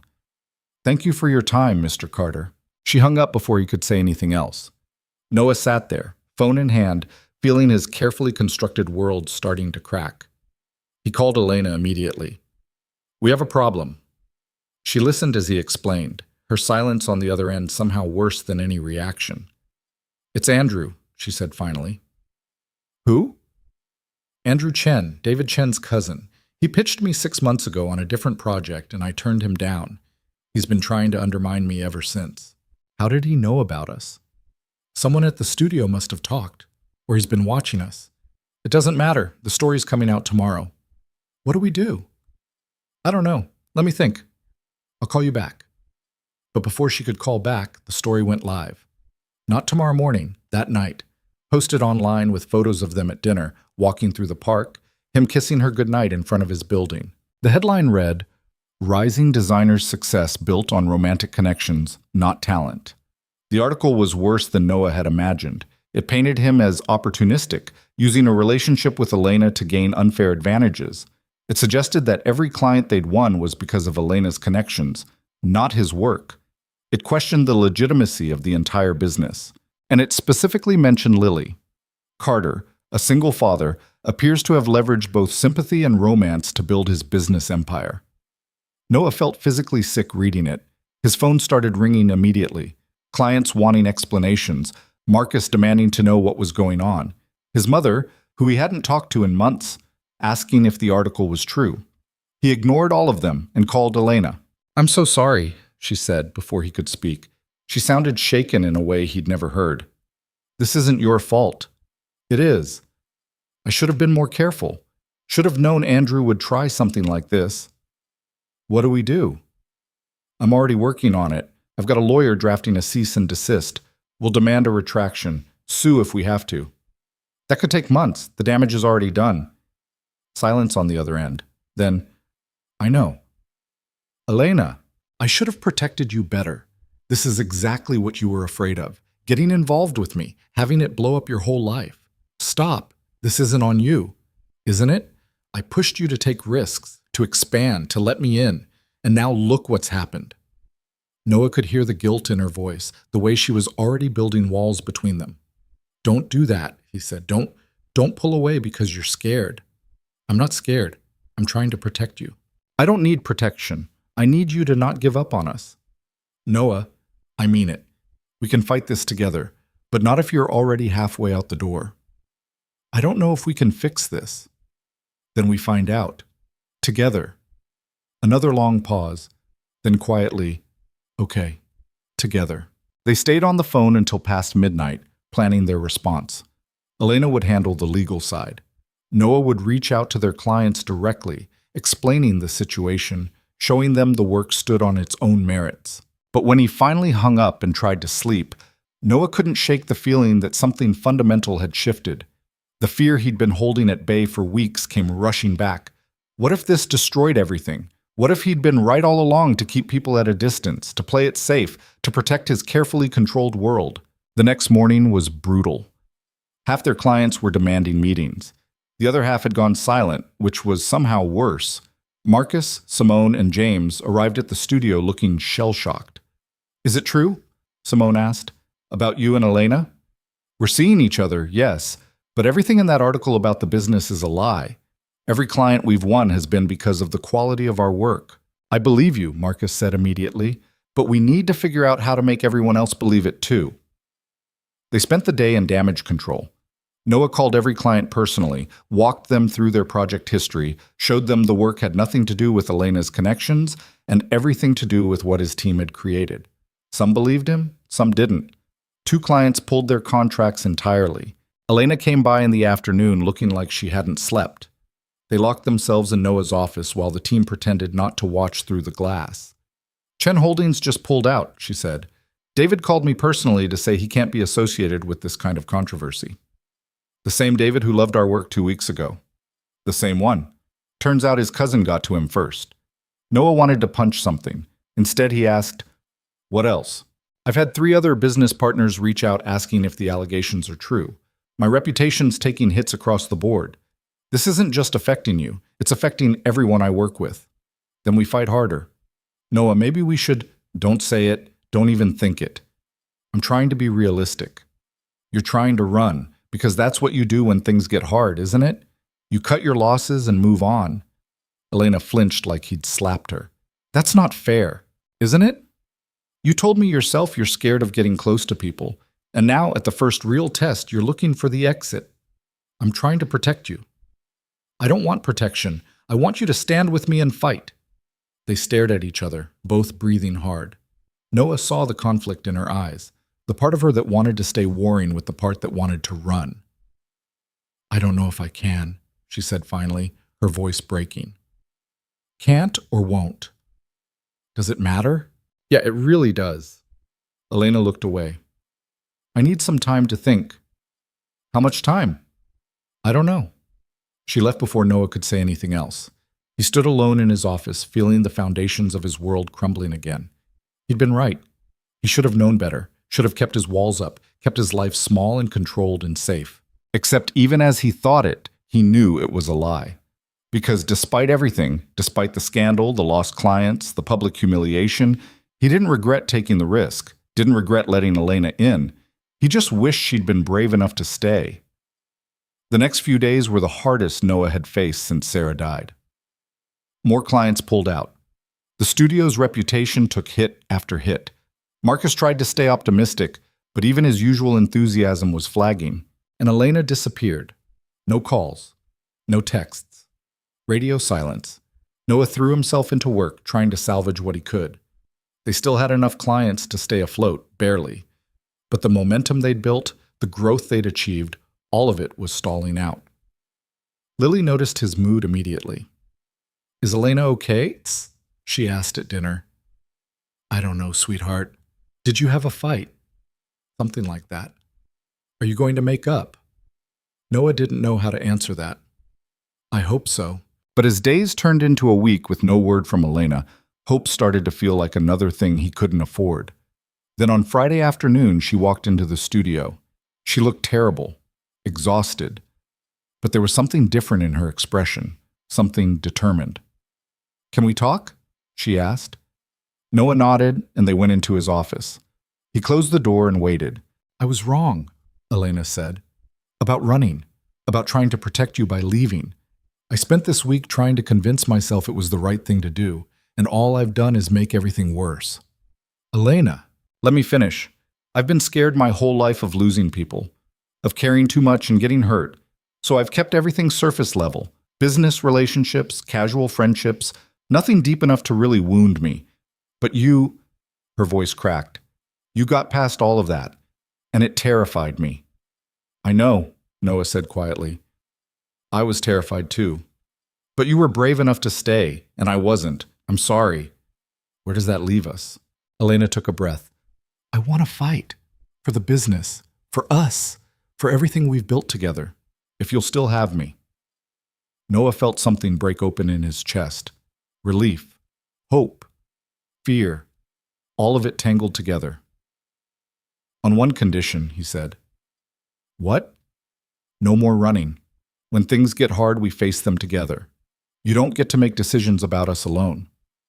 Okay. I mean it, Elena. I can handle a lot of things, but I can't handle you giving up on us every time you get scared. I won't, I promise. They stood there looking at each other, and Noah made a choice.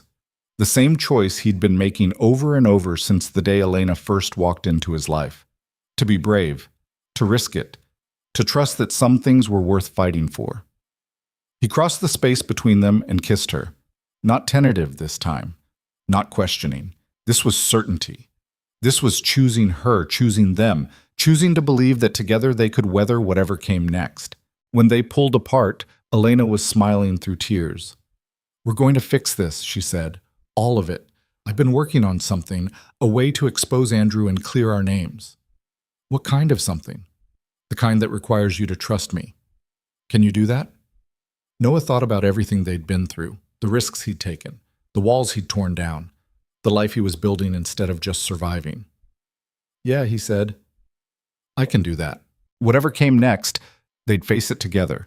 And for the first time since the scandal broke, Noah allowed himself to believe they might actually make it through. Elena's plan turned out to be both simpler and more terrifying than Noah had imagined. We go public, she said that night, sitting in his office long after everyone else had gone home.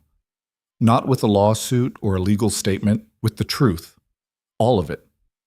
Noah felt his stomach clench. What does that mean? All of it. It means we tell our story. How we met, why I invested, how the business grew.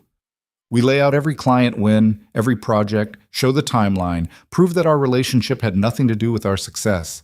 And then we expose Andrew for what he is, a bitter competitor who fabricated evidence to destroy us. You have evidence he fabricated it? I will by Monday. I've got someone digging into his financials, his communications. If he paid anyone to spread those rumors or doctor those photos, we'll find it. Noah ran his hands through his hair. Going public could backfire. It could make things worse. It could. But staying silent definitely won't make them better. Right now, people are filling in the blanks with their own assumptions. At least if we control the narrative, we have a fighting chance. And if it doesn't work? Elena met his eyes steadily. Then we go down swinging, but at least we go down together. There was something both reassuring and terrifying about her certainty. Noah had spent 6 years avoiding exactly this kind of exposure, this kind of risk, and now he was being asked to voluntarily put himself, his business, and his daughter in the spotlight. I need to think about Lily, he said. This affects her too. I know. That's why we do it right. We don't mention her unless absolutely necessary. We keep the focus on the business, on the work. People will dig anyway. That's what they do. Let them dig. They won't find anything because there's nothing to find.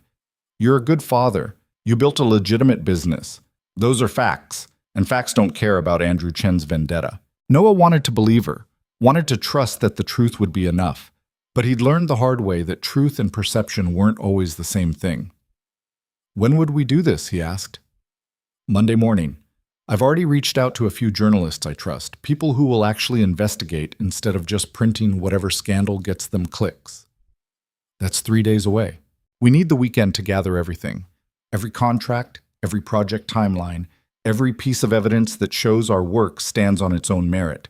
And I need time to verify what I'm finding on Andrew. Noah looked at her, really looked at her. She was exhausted, running on caffeine and determination, but there was a fire in her eyes he recognized. The same fire that had pushed him to take the investment in the first place. The same stubborn refusal to back down that had drawn him to her from the beginning. Okay, he said. Let's do it. Elena's shoulders sagged with relief. Yeah? Yeah, but... Elena? Yeah? No more disappearing. If this gets hard, when it gets hard, we talk about it. We don't run. I'm not going anywhere. Promise me.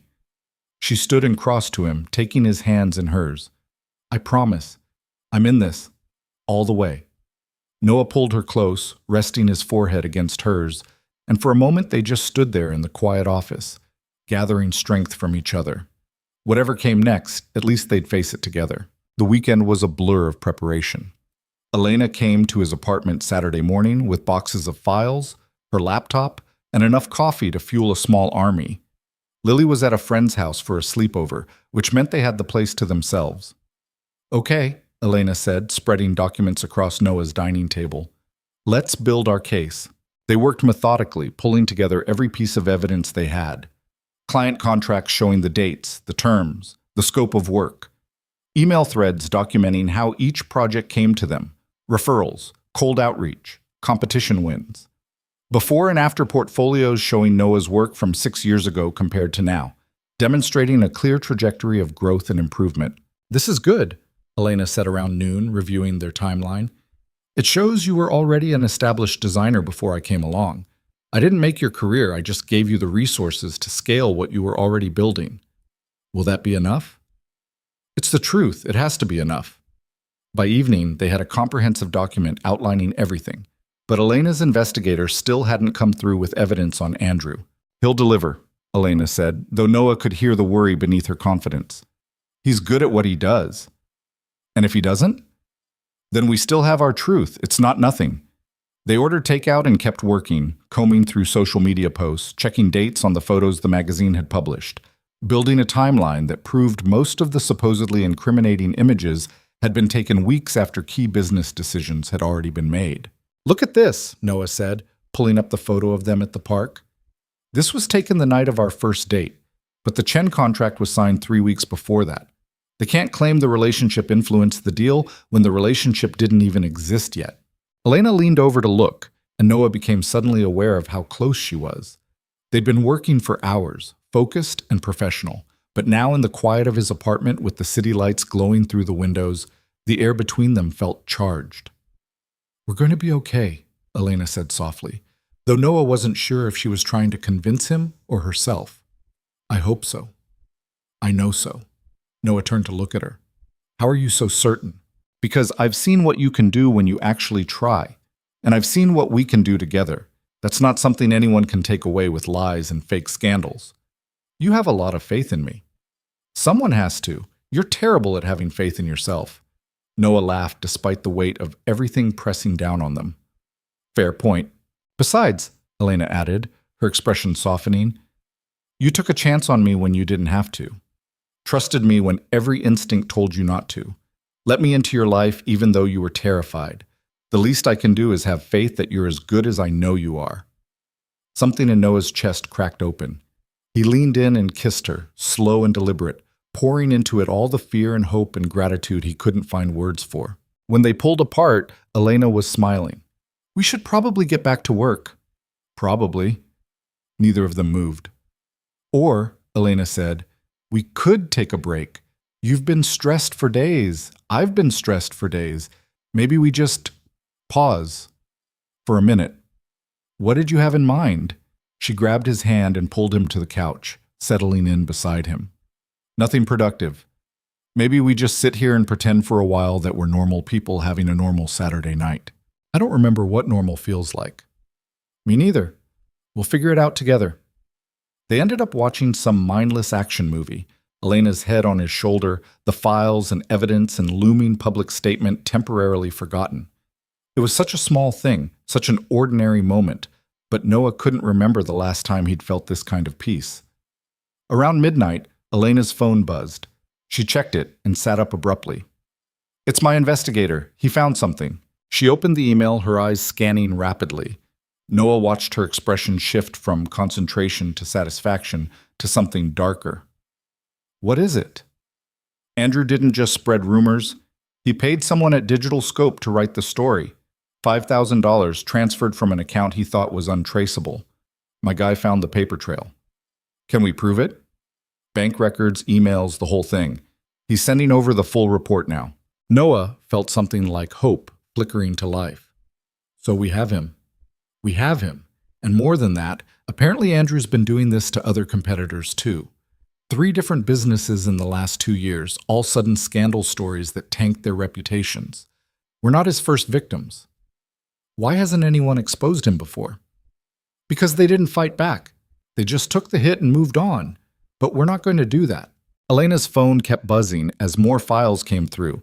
They spent the next hour reviewing everything, building an even stronger case. By the time they finished, it was past 2 in the morning. "You should stay," Noah said. "It's late, and we have more work tomorrow." "Are you sure?" "Yeah, guest room's all yours." Elena smiled. "Thanks." But when Noah showed her to the room, she hesitated in the doorway. "Thank you," she said again, more seriously this time, "for trusting me, for not giving up when I almost did. We're partners. That's what partners do." Still, I know it wasn't easy. Noah thought about the past weeks, the scandal, the fear, the moment when everything had hung in the balance. Nothing worth having is easy. "No, I guess not." They stood there for a moment longer before Elena went inside and closed the door. Noah went to his own room but couldn't sleep, his mind racing through everything that would happen Monday morning. The interviews, the evidence, the fallout, whatever that might look like. He must have dozed off eventually because he woke to the smell of coffee and the sound of Lily's voice in the kitchen. Is Dad being weird again? When is he not being weird? That was Elena. Noah came downstairs to find them sitting at the kitchen table, Lily still in her pajamas from the sleepover, Elena making pancakes like she'd done it 100 times before. "Morning," Elena said, not quite meeting his eyes. "Morning. Lily, when did you get home?" "Like 10 minutes ago. Emma's mom dropped me off. Elena said you guys were working late." "We were." "On boring business stuff?" "The most boring," Elena confirmed, flipping a pancake with more confidence than Noah had ever managed. Lily studied them both with that too perceptive look. "You know you're both bad liars, right?" "Eat your breakfast. Trouble," Noah said. They spent Sunday finishing their preparation. Elena's investigator sent over the final report, comprehensive, damning, impossible to refute. They had everything they needed. Sunday night, after Lily went to bed, Noah and Elena sat in his living room reviewing the statement they'd written. It was honest, direct, pulling no punches about their relationship while making crystal clear that the business had succeeded on its own merits. "Last chance to back out," Elena said. "Are you backing out?" "Not a chance." "Then neither am I." Monday morning arrived too fast. Noah got Lily off to school with the usual routine, not mentioning what was about to happen. She didn't need to carry that weight too. The studio felt different when he arrived. Marcus, Simone, and James were already there, and Elena had briefed them the night before. They knew what was coming. "You ready for this?" Marcus asked. "Not even a little." "Good. That means you're taking it seriously." The first interview was at 9. A reporter from a legitimate business publication, someone Elena trusted to actually investigate rather than just chase clicks. They'd sent over the full dossier of evidence, and Noah could tell the moment he walked in that she'd done her homework. "Mr. Carter, Miss Voss, thank you for sitting down with me. I've reviewed your materials, and I have to say, this is quite a story." "That's one way to put it," Noah said. For the next hour, they walked through everything. The timeline of the business, the evidence of Andrew's involvement, the pattern of his behavior with other companies. Noah found himself relaxing as they talked, the truth turning out to be easier to tell than he'd expected. "And your relationship?" the reporter asked. "When did that begin?" "After the business partnership was established," Elena said firmly. "We didn't plan it. It happened organically, but every professional decision we've made has been based on merit, not personal feelings." "Can you prove that?" Noah pulled out the files they'd prepared, showing the dates, the decisions, the clear separation between business and personal. The reporter took notes, asked follow-up questions, dug into details. But Noah could see her expression shifting from skeptical to convinced. "I'm going to need to verify some of this independently," she said. "Talk to your clients, review the financial records. But if everything checks out the way you're presenting it, this is a major story, and not the one Andrew Chen wanted told." The second interview went similarly, and the third. By afternoon, Noah was exhausted but cautiously optimistic. "They believed us," he said to Elena when they finally had a moment alone. "They believed the evidence. That's better." "When will the stories run?" "Tomorrow morning. Coordinated release across 3 publications. By noon tomorrow, everyone will know what Andrew did." "And then what?" Elena took his hand. "Then we see what happens. Could go either way, but at least we'll have told the truth." That night was the longest of Noah's life. He couldn't sleep, couldn't stop checking his phone. couldn't stop imagining all the ways this could still blow up in their faces. At 6 in the morning, the first story went live. The headline read, "Design Studio Victim of Coordinated Smear Campaign. Evidence Points to Competitors' Sabotage." Noah's hands were shaking as he read it. The article was thorough, professional, presenting all the evidence they'd gathered. It quoted the other businesses Andrew had targeted. It showed the bank transfers, the emails, the pattern of behavior.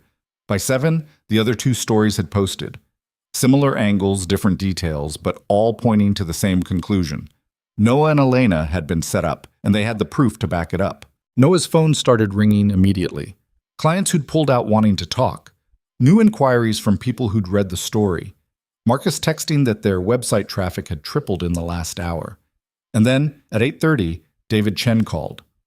"Noah, I owe you an apology." Noah put him on speaker so Elena could hear. "David, I should have trusted my own judgment about your work instead of listening to my cousin. I've read the reports this morning. I had no idea Andrew was behind the smear campaign. He's been doing it to a lot of people. I know, and I'm sorry I didn't see it sooner. I'd like to reinstate our contract if you're willing to work with me again." Noah looked at Elena. She nodded. "We can do that," Noah said, "but going forward, I need to know you're hiring us because you believe in the work, not because you feel guilty." "I believe in the work. I always did. I just let family politics cloud my judgment." After he hung up, 3 more former clients called with similar messages. By the end of the day, they'd recovered most of what they'd lost and picked up several new clients who'd been impressed by how they'd handled the crisis. "We did it," Marcus said, grinning. "We actually did it." "Don't jinx it," Noah said, but he was smiling too. Elena caught his eye across the office, and he saw the relief in her expression mirroring his own. That evening, after everyone had left, they stood together in the quiet studio, processing everything that had happened. "I can't believe it worked," Noah said. "I told you it would." "You hoped it would. There's a difference." Elena laughed. "Okay, fine, I hoped it would, but I was also pretty sure." "Thank you for fighting, for not giving up on this." "On us, you mean?" "Yeah, on us." Elena moved closer, wrapping her arms around him. Noah held her tight, feeling the last of the tension drain away. They'd survived. More than survived. They'd won. "What happens now?" Elena asked. "Now we get back to work. Keep building, keep growing." "Together?" "Together." But even as he said it, Noah knew it wouldn't be that simple. They'd cleared their names, exposed Andrew, saved the business. But the experience had left scars, brought up fears neither of them had fully confronted. That night, lying awake in bed, Noah thought about everything that had happened, how close they'd come to losing it all, how Elena had almost walked away, how he'd almost let her. The fear was still there, lurking beneath the relief. The knowledge that caring about someone meant risking loss, that building something meant it could be destroyed, that opening his heart meant it could break again. But as he drifted toward sleep, Noah realized something else. The fear would probably always be there. That wasn't going to change. What could change was whether he let it control him. He'd taken the risk, let Elena in, fought for what they'd built together, and despite everything that had gone wrong, they'd made it through. That had to count for something. The next few weeks settled into a new normal. Business was better than ever. The publicity from the scandal, ironically, had brought in more clients than they could handle.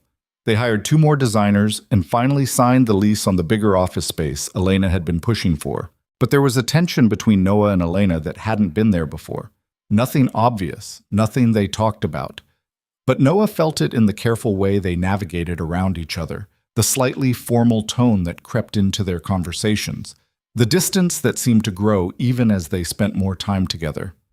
Lily noticed first, of course. "Did you and Elena have another fight?" "No, sweetheart. Why?" "You're being weird around her again. Polite weird." Noah didn't have a good answer for that, because Lily was right. He was being polite. Careful. Keeping something held back. Marcus noticed too. "What's going on with you two?" "Nothing." "That's the problem. A month ago you couldn't stop looking at her. Now you barely make eye contact." "We're just focused on work." "You're scared again." Noah wanted to deny it, couldn't. "We almost lost everything," he said finally. "The business, our reputations, it was too close. So what, you're just going to pretend the relationship doesn't exist?" "I'm being careful." You're being a coward. The words stung because they were true. Noah was retreating again, pulling back, rebuilding walls he'd thought he'd torn down for good. I don't know how to do this, he admitted. How to be with someone and run a business and raise a kid and not constantly worry that it's all going to fall apart. You don't. You just do it anyway and hope for the best. That's terrifying. Yeah, it really is. That night, Noah made a decision. He asked Elena to meet him after work. Just the two of them, at the same park where they'd had their first real conversation outside the studio. She arrived looking wary, and Noah realized with a jolt how far they'd drifted in just a few weeks. What's wrong? She asked. We are. Or I am. I don't know anymore. Elena sat down on the bench beside him. Talk to me. I'm scared. Of us. Of how much you matter to me. Of what that means. I know, I can feel you pulling away. I don't want to, but I don't know how to stop. Do you want to stop? Noah looked at her, really looked at her, at the woman who'd pushed him to be braver, to want more, to believe he deserved something beyond just survival. Yes, he said. I want to stop being scared. I want to be with you without constantly waiting for it to fall apart. I just don't know how. Elena took his hand. Maybe you start by admitting you can't control everything. That sometimes bad things happen, and there's nothing you can do to prevent them, and that sometimes good things happen too, and you have to let yourself have them even when it's terrifying. That sounds impossible. It probably is, but we could try together. Together. Yeah, together. 'Cause I'm scared too, Noah. I'm scared of how much I care about you, how much I want this to work, but I'd rather be scared together than safe and alone. Noah felt something break loose in his chest, all the fear and resistance he'd been carrying finally giving way. Okay, he said. Together. But I'm going to mess this up sometimes. I'm going to get scared and pull back and probably make you want to strangle me. I know.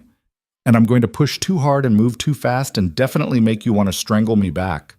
So we're both disasters. Perfectly imperfect disasters. Noah laughed, feeling lighter than he had in weeks. I can work with that.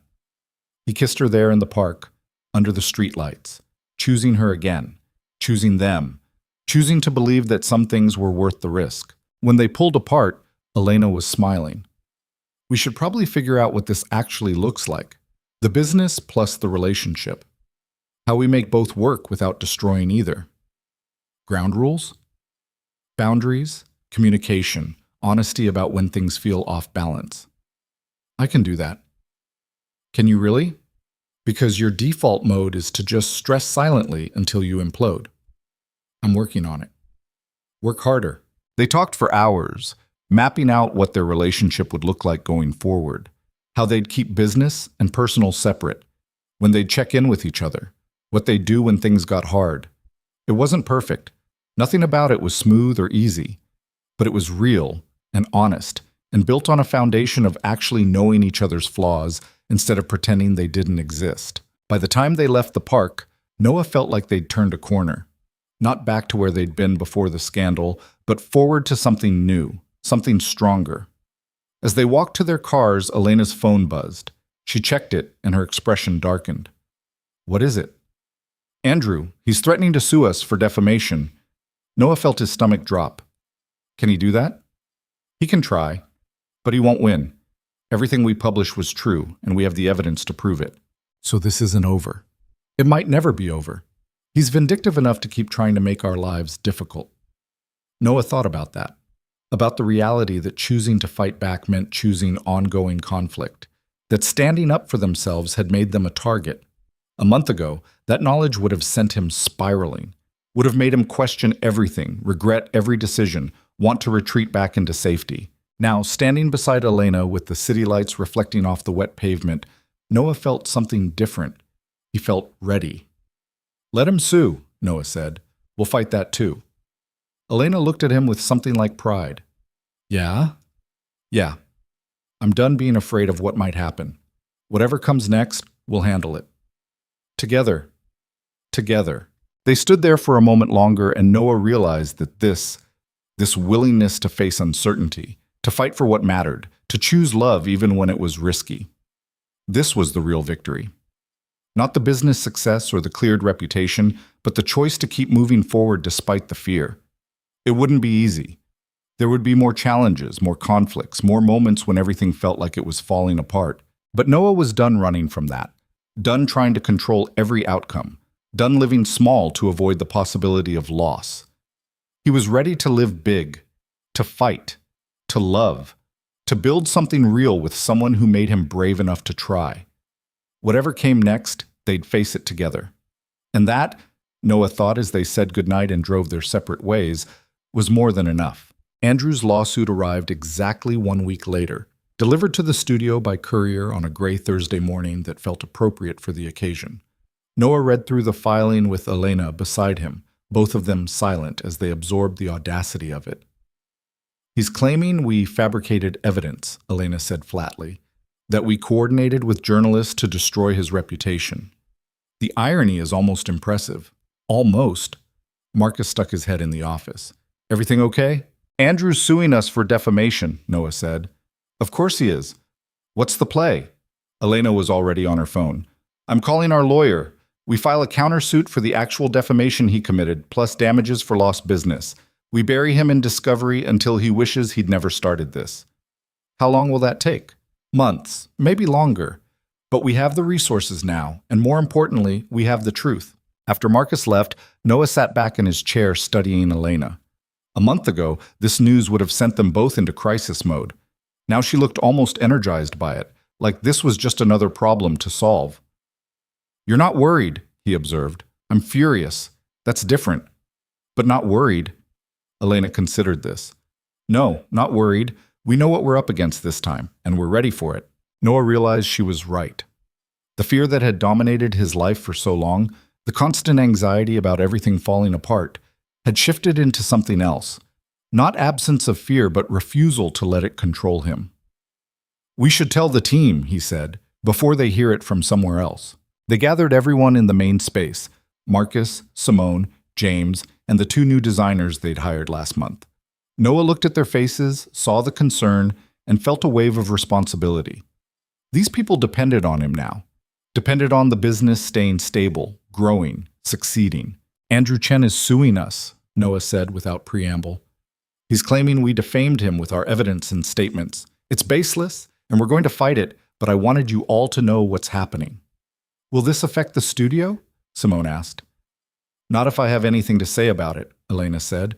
"We have enough clients and enough runway to weather this. The lawsuit is designed to intimidate us, not to win. Andrew knows he doesn't have a case." "So we just keep working?" James asked. "We keep working," Noah confirmed. "We keep delivering great work for our clients. We keep building. We don't let him distract us from what actually matters." Marcus grinned. "I like this version of you better, the one who fights back." "Yeah, well, I'm still getting used to it."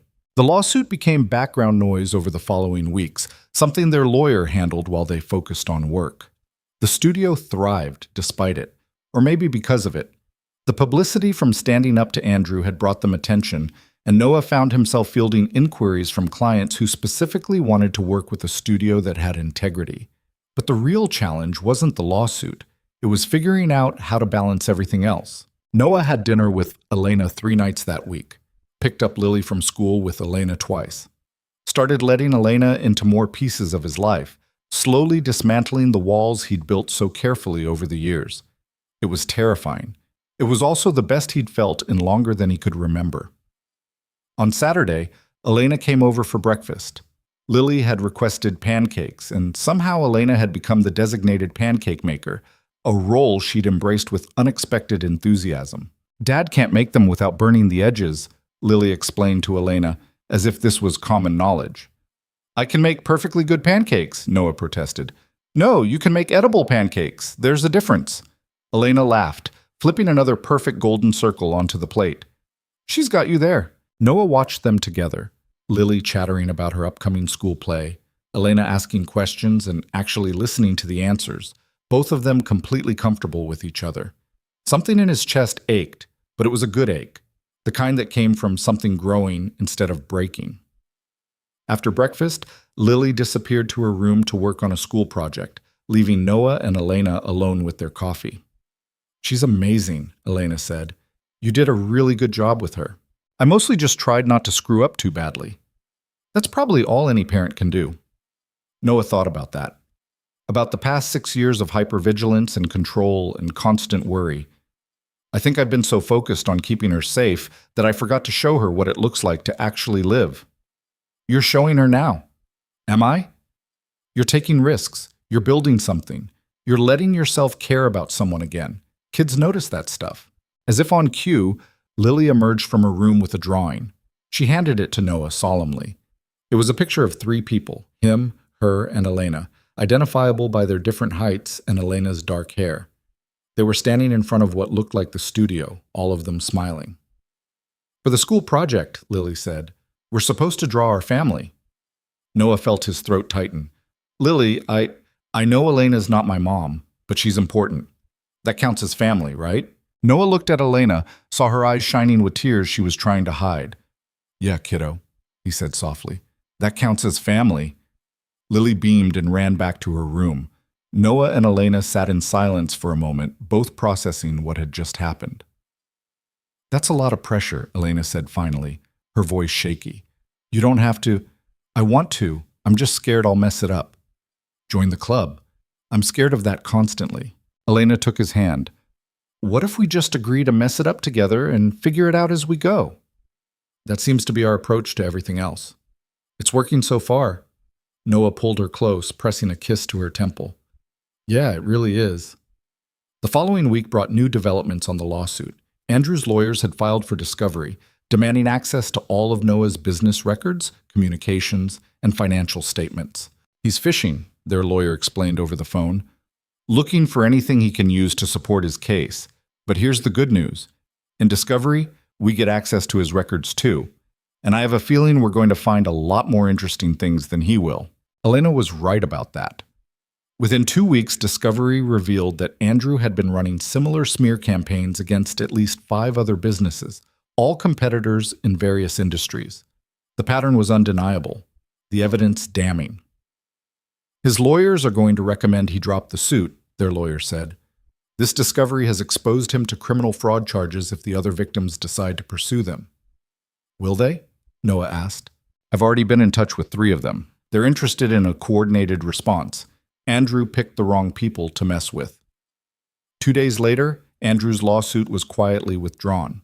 No admission of wrongdoing, no public apology, just a terse legal filing that disappeared as quickly as it had appeared. That's it? Marcus said when Noah told the team. He just gives up? He didn't have a choice. The evidence was too strong. So we won. Noah thought about that word. Won. It didn't feel like winning exactly, more like surviving, like making it through something that could have destroyed them and coming out stronger on the other side. Yeah, he said. We won. That night, Noah and Elena celebrated with dinner at the same Italian restaurant where they'd had their first real conversation about the relationship. It felt like coming full circle, sitting across from her in the familiar dim lighting, this time without the weight of crisis hanging over them. I can't believe it's actually over, Elena said, raising her glass. Are you going to miss the drama? Not even a little. I'm ready for boring. We're terrible at boring. We can learn. They clinked glasses and drank, and Noah felt something settle in him. Peace, maybe. Or just the absence of constant anxiety. Either way, he'd take it. I've been thinking, Elena said after their food arrived, about what comes next. For the business? For us. All of it. Noah set down his fork, giving her his full attention. Okay. The studio's stable now, growing. We have a great team. We've weathered the worst anyone could throw at us. So I guess my question is, what do you want? Not what's safe, not what's practical. What do you actually want? Noah had spent 6 years not letting himself answer that question, not letting himself want anything beyond survival and stability. But sitting here with Elena, having fought for and built something real, the answer came easier than he expected. I want to keep building. The business, yeah, but also this. Us. I want Lily to grow up seeing that it's possible to take risks and have them work out. I want to stop being the guy who's always waiting for the other shoe to drop and start being the guy who actually believes good things can last. That's terrifying. Completely. But I'm tired of being scared. Elena smiled. Good. Because I want that too. All of it. Yeah? Yeah, I want to build a life with you. Figure out how to blend our worlds. Maybe eventually move in together if that's something you'd want. I know it's complicated with Lily, and we'd have to take it slow, but yes. Elena stopped mid-sentence. Yes? Yes, I want that. Maybe not immediately, but eventually. I want you in my life, in our lives, permanently. You're sure, because there's no pressure. We can keep things the way they are for as long as you need. Noah reached across the table and took her hand. I'm sure. I spent 6 years being careful and controlled and safe, and all it got me was lonely. I don't want to be lonely anymore. You're really not going to make me work harder for this? You've worked hard enough. We both have.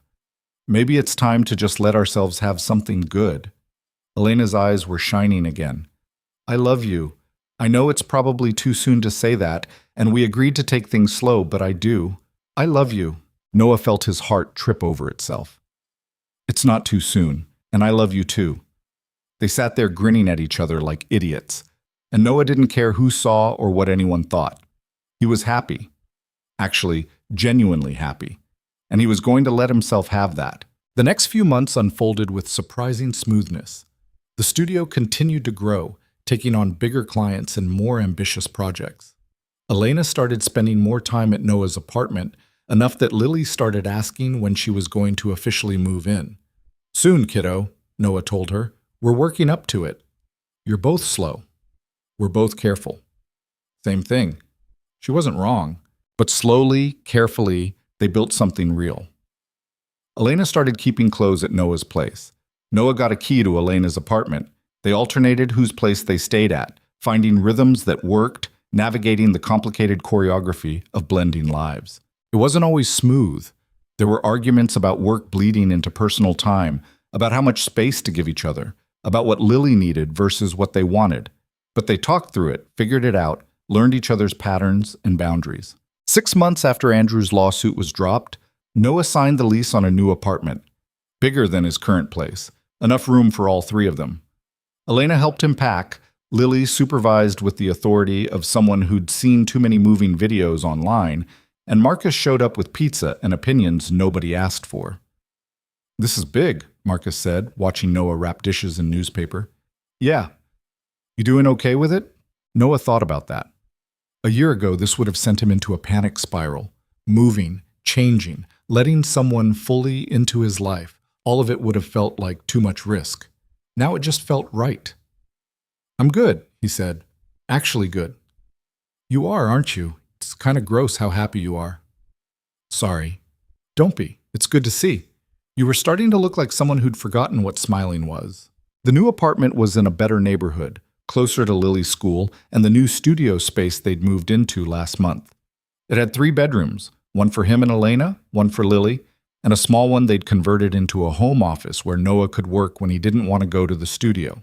The first night in the new place, after Lily had gone to bed in her new room decorated exactly how she'd wanted it, Noah and Elena sat on the couch in the living room surrounded by half-unpacked boxes. We did it, Elena said. Built a life together? Yeah. Actually did the thing we were both too scared to try. Noah pulled her close. We're still scared sometimes. But we do it anyway. That's the part that counts, I think. They sat in comfortable silence, and Noah thought about how far he'd come. From the hyper-vigilant single father who couldn't let anyone in, to this, sitting in an apartment he shared with someone he loved, building a future that felt possible instead of terrifying. It hadn't been smooth, it hadn't been easy. There had been moments when he'd wanted to retreat, when the fear had almost won, when it would have been simpler to stay small and safe. But he'd fought through it. They both had. And what they'd built was messy and imperfect and real. The studio continued to thrive. A year after Elena's initial investment, they'd tripled their revenue and doubled their team. They were taking on projects Noah had only dreamed about 6 years ago, major campaigns, international clients, work that actually mattered and meant something. But more than that, Noah had a life again. Not just survival, not just maintenance, but an actual life filled with people and possibilities and joy. Lily's 7th birthday party was chaos in the best way. Kids everywhere, pizza, a butterfly-themed cake, that Elena had insisted on ordering from the fancy bakery across town. Noah stood in the kitchen watching the controlled chaos, Marcus beside him eating cake straight from the box. "You look happy," Marcus observed. "I am happy." It's weird seeing you like this. Weird good or weird bad? Weird good. Like you finally figured out what you were supposed to be doing all along. Noah thought about that. I don't think there's a supposed to. I think we just make choices and hope they work out. Deep thoughts from the birthday dad. Shut up and eat your cake. Elena appeared beside him, flour somehow in her hair despite not having baked anything. "Lily wants you to come see her show the other kids her butterfly collection." She's showing people her butterfly collection? "She's very proud of it. Apparently you helped her mount them." We did that last month. I didn't think she'd actually show anyone. "She's showing everyone. You created a monster." Noah found Lily in her room, surrounded by kids as she explained the different species and their life cycles with the enthusiasm of someone who'd found their passion. She saw him and waved him over. "Dad, tell them about the monarch migration." Noah ended up spending 20 minutes explaining butterfly migration to a group of 7-year-olds who were surprisingly engaged. When he finally escaped back to the kitchen, Elena was grinning at him. "What? You're a good dad. Just wanted you to know that." "I'm trying. You're succeeding." The party wound down eventually, kids getting picked up by parents, chaos giving way to the mess of cleanup. But even that felt good.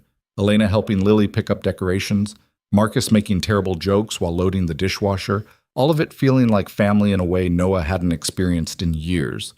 After everyone left and Lily finally crashed from her sugar high, Noah and Elena collapsed on the couch. "Successful party?" Elena asked.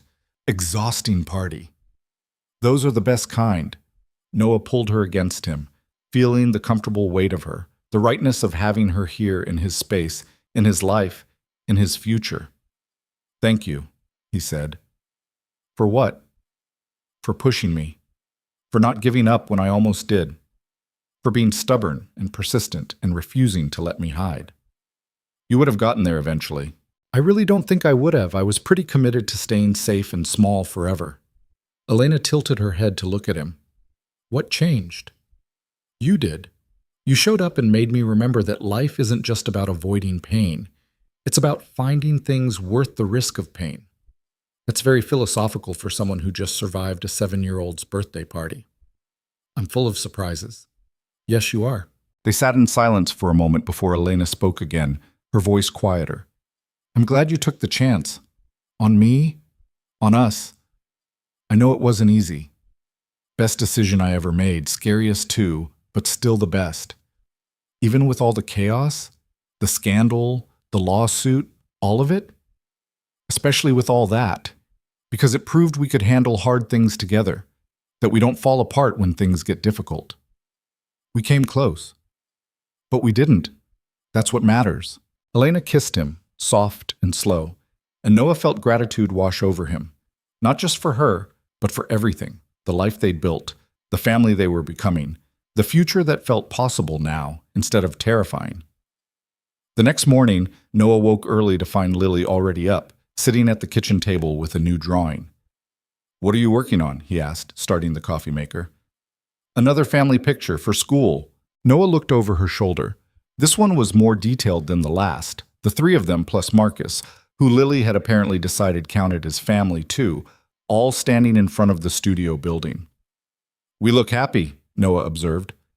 "That's because we are happy, right?" "Right." Lily set down her crayon and looked at him seriously. "Are you going to marry Elena?"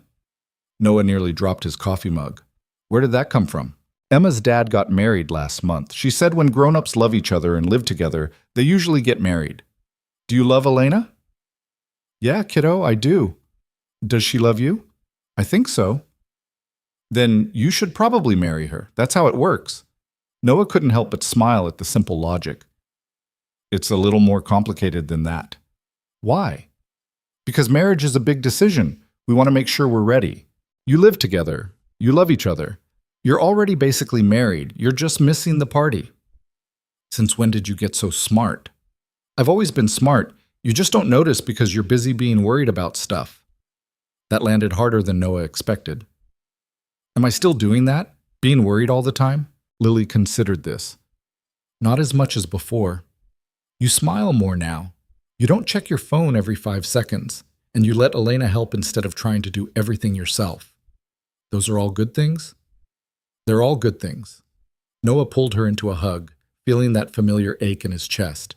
His daughter, who he'd tried so hard to protect from everything, had apparently been protecting him too, from his own fear, his own limitations, his own refusal to live fully. I love you. You know that? I know. I love you too. So are you going to marry her? I'll think about it. You should probably think fast.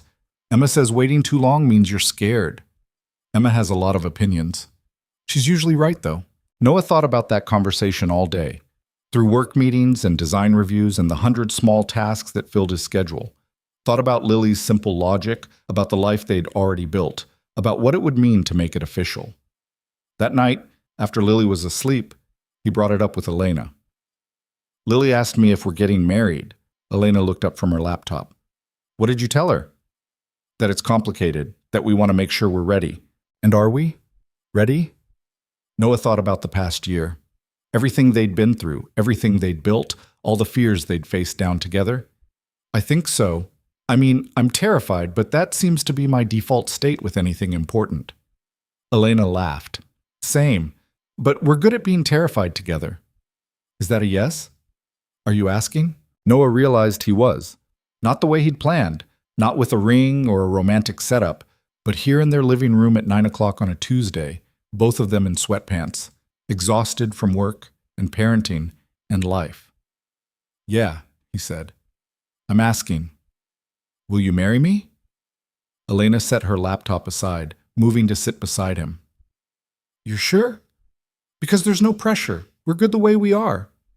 I'm sure. I want to build a life with you. Officially, permanently, all of it. Even though it's terrifying? Especially because it's terrifying. I'm done letting fear make my decisions. Elena was crying, which made Noah start crying. Both of them a mess on the couch. Yes, she said finally. Yes, I'll marry you. They sat there holding each other, and Noah felt something click into place. Not relief, not absence of fear, but certainty. This was right.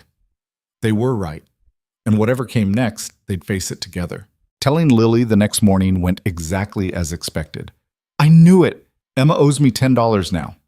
You bet on this again? She said you'd take at least a year. I said 3 months. I win. Elena was laughing too hard to be offended. Glad we could help you win a bet. Can I be in the wedding? Of course you can. Can I wear a fancy dress? The fanciest.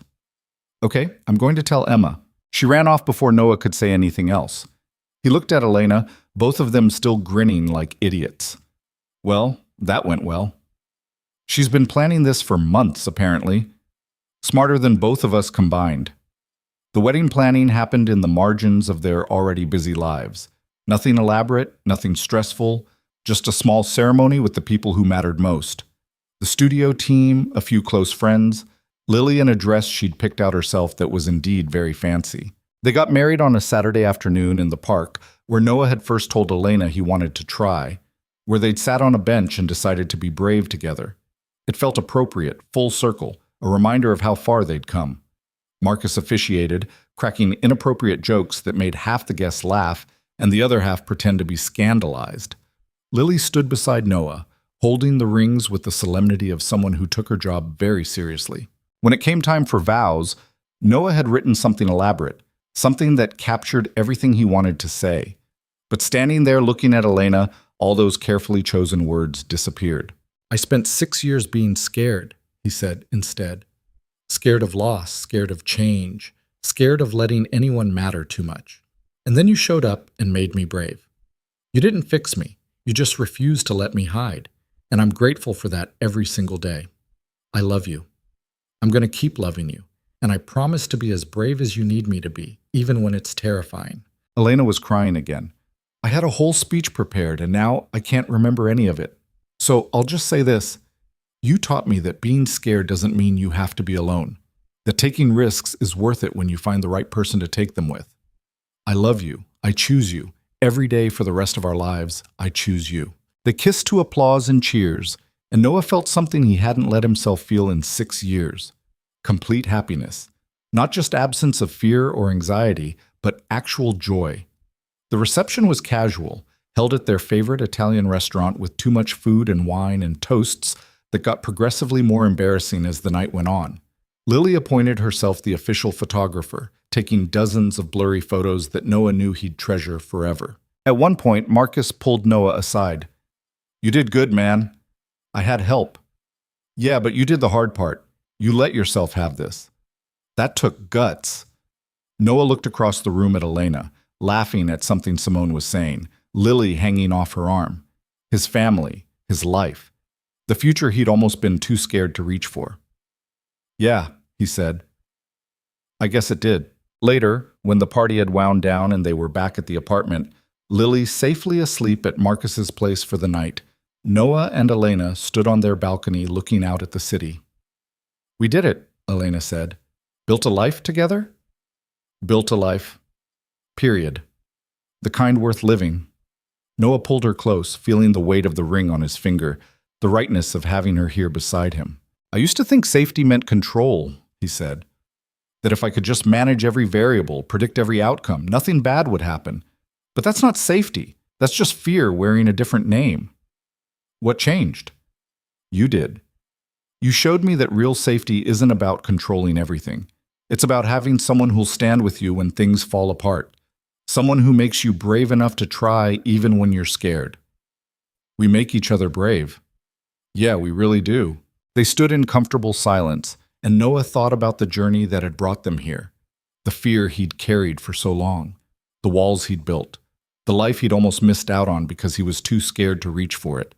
But he'd reached anyway, taken the risk, let Elena in, built something real and messy and imperfect and beautiful.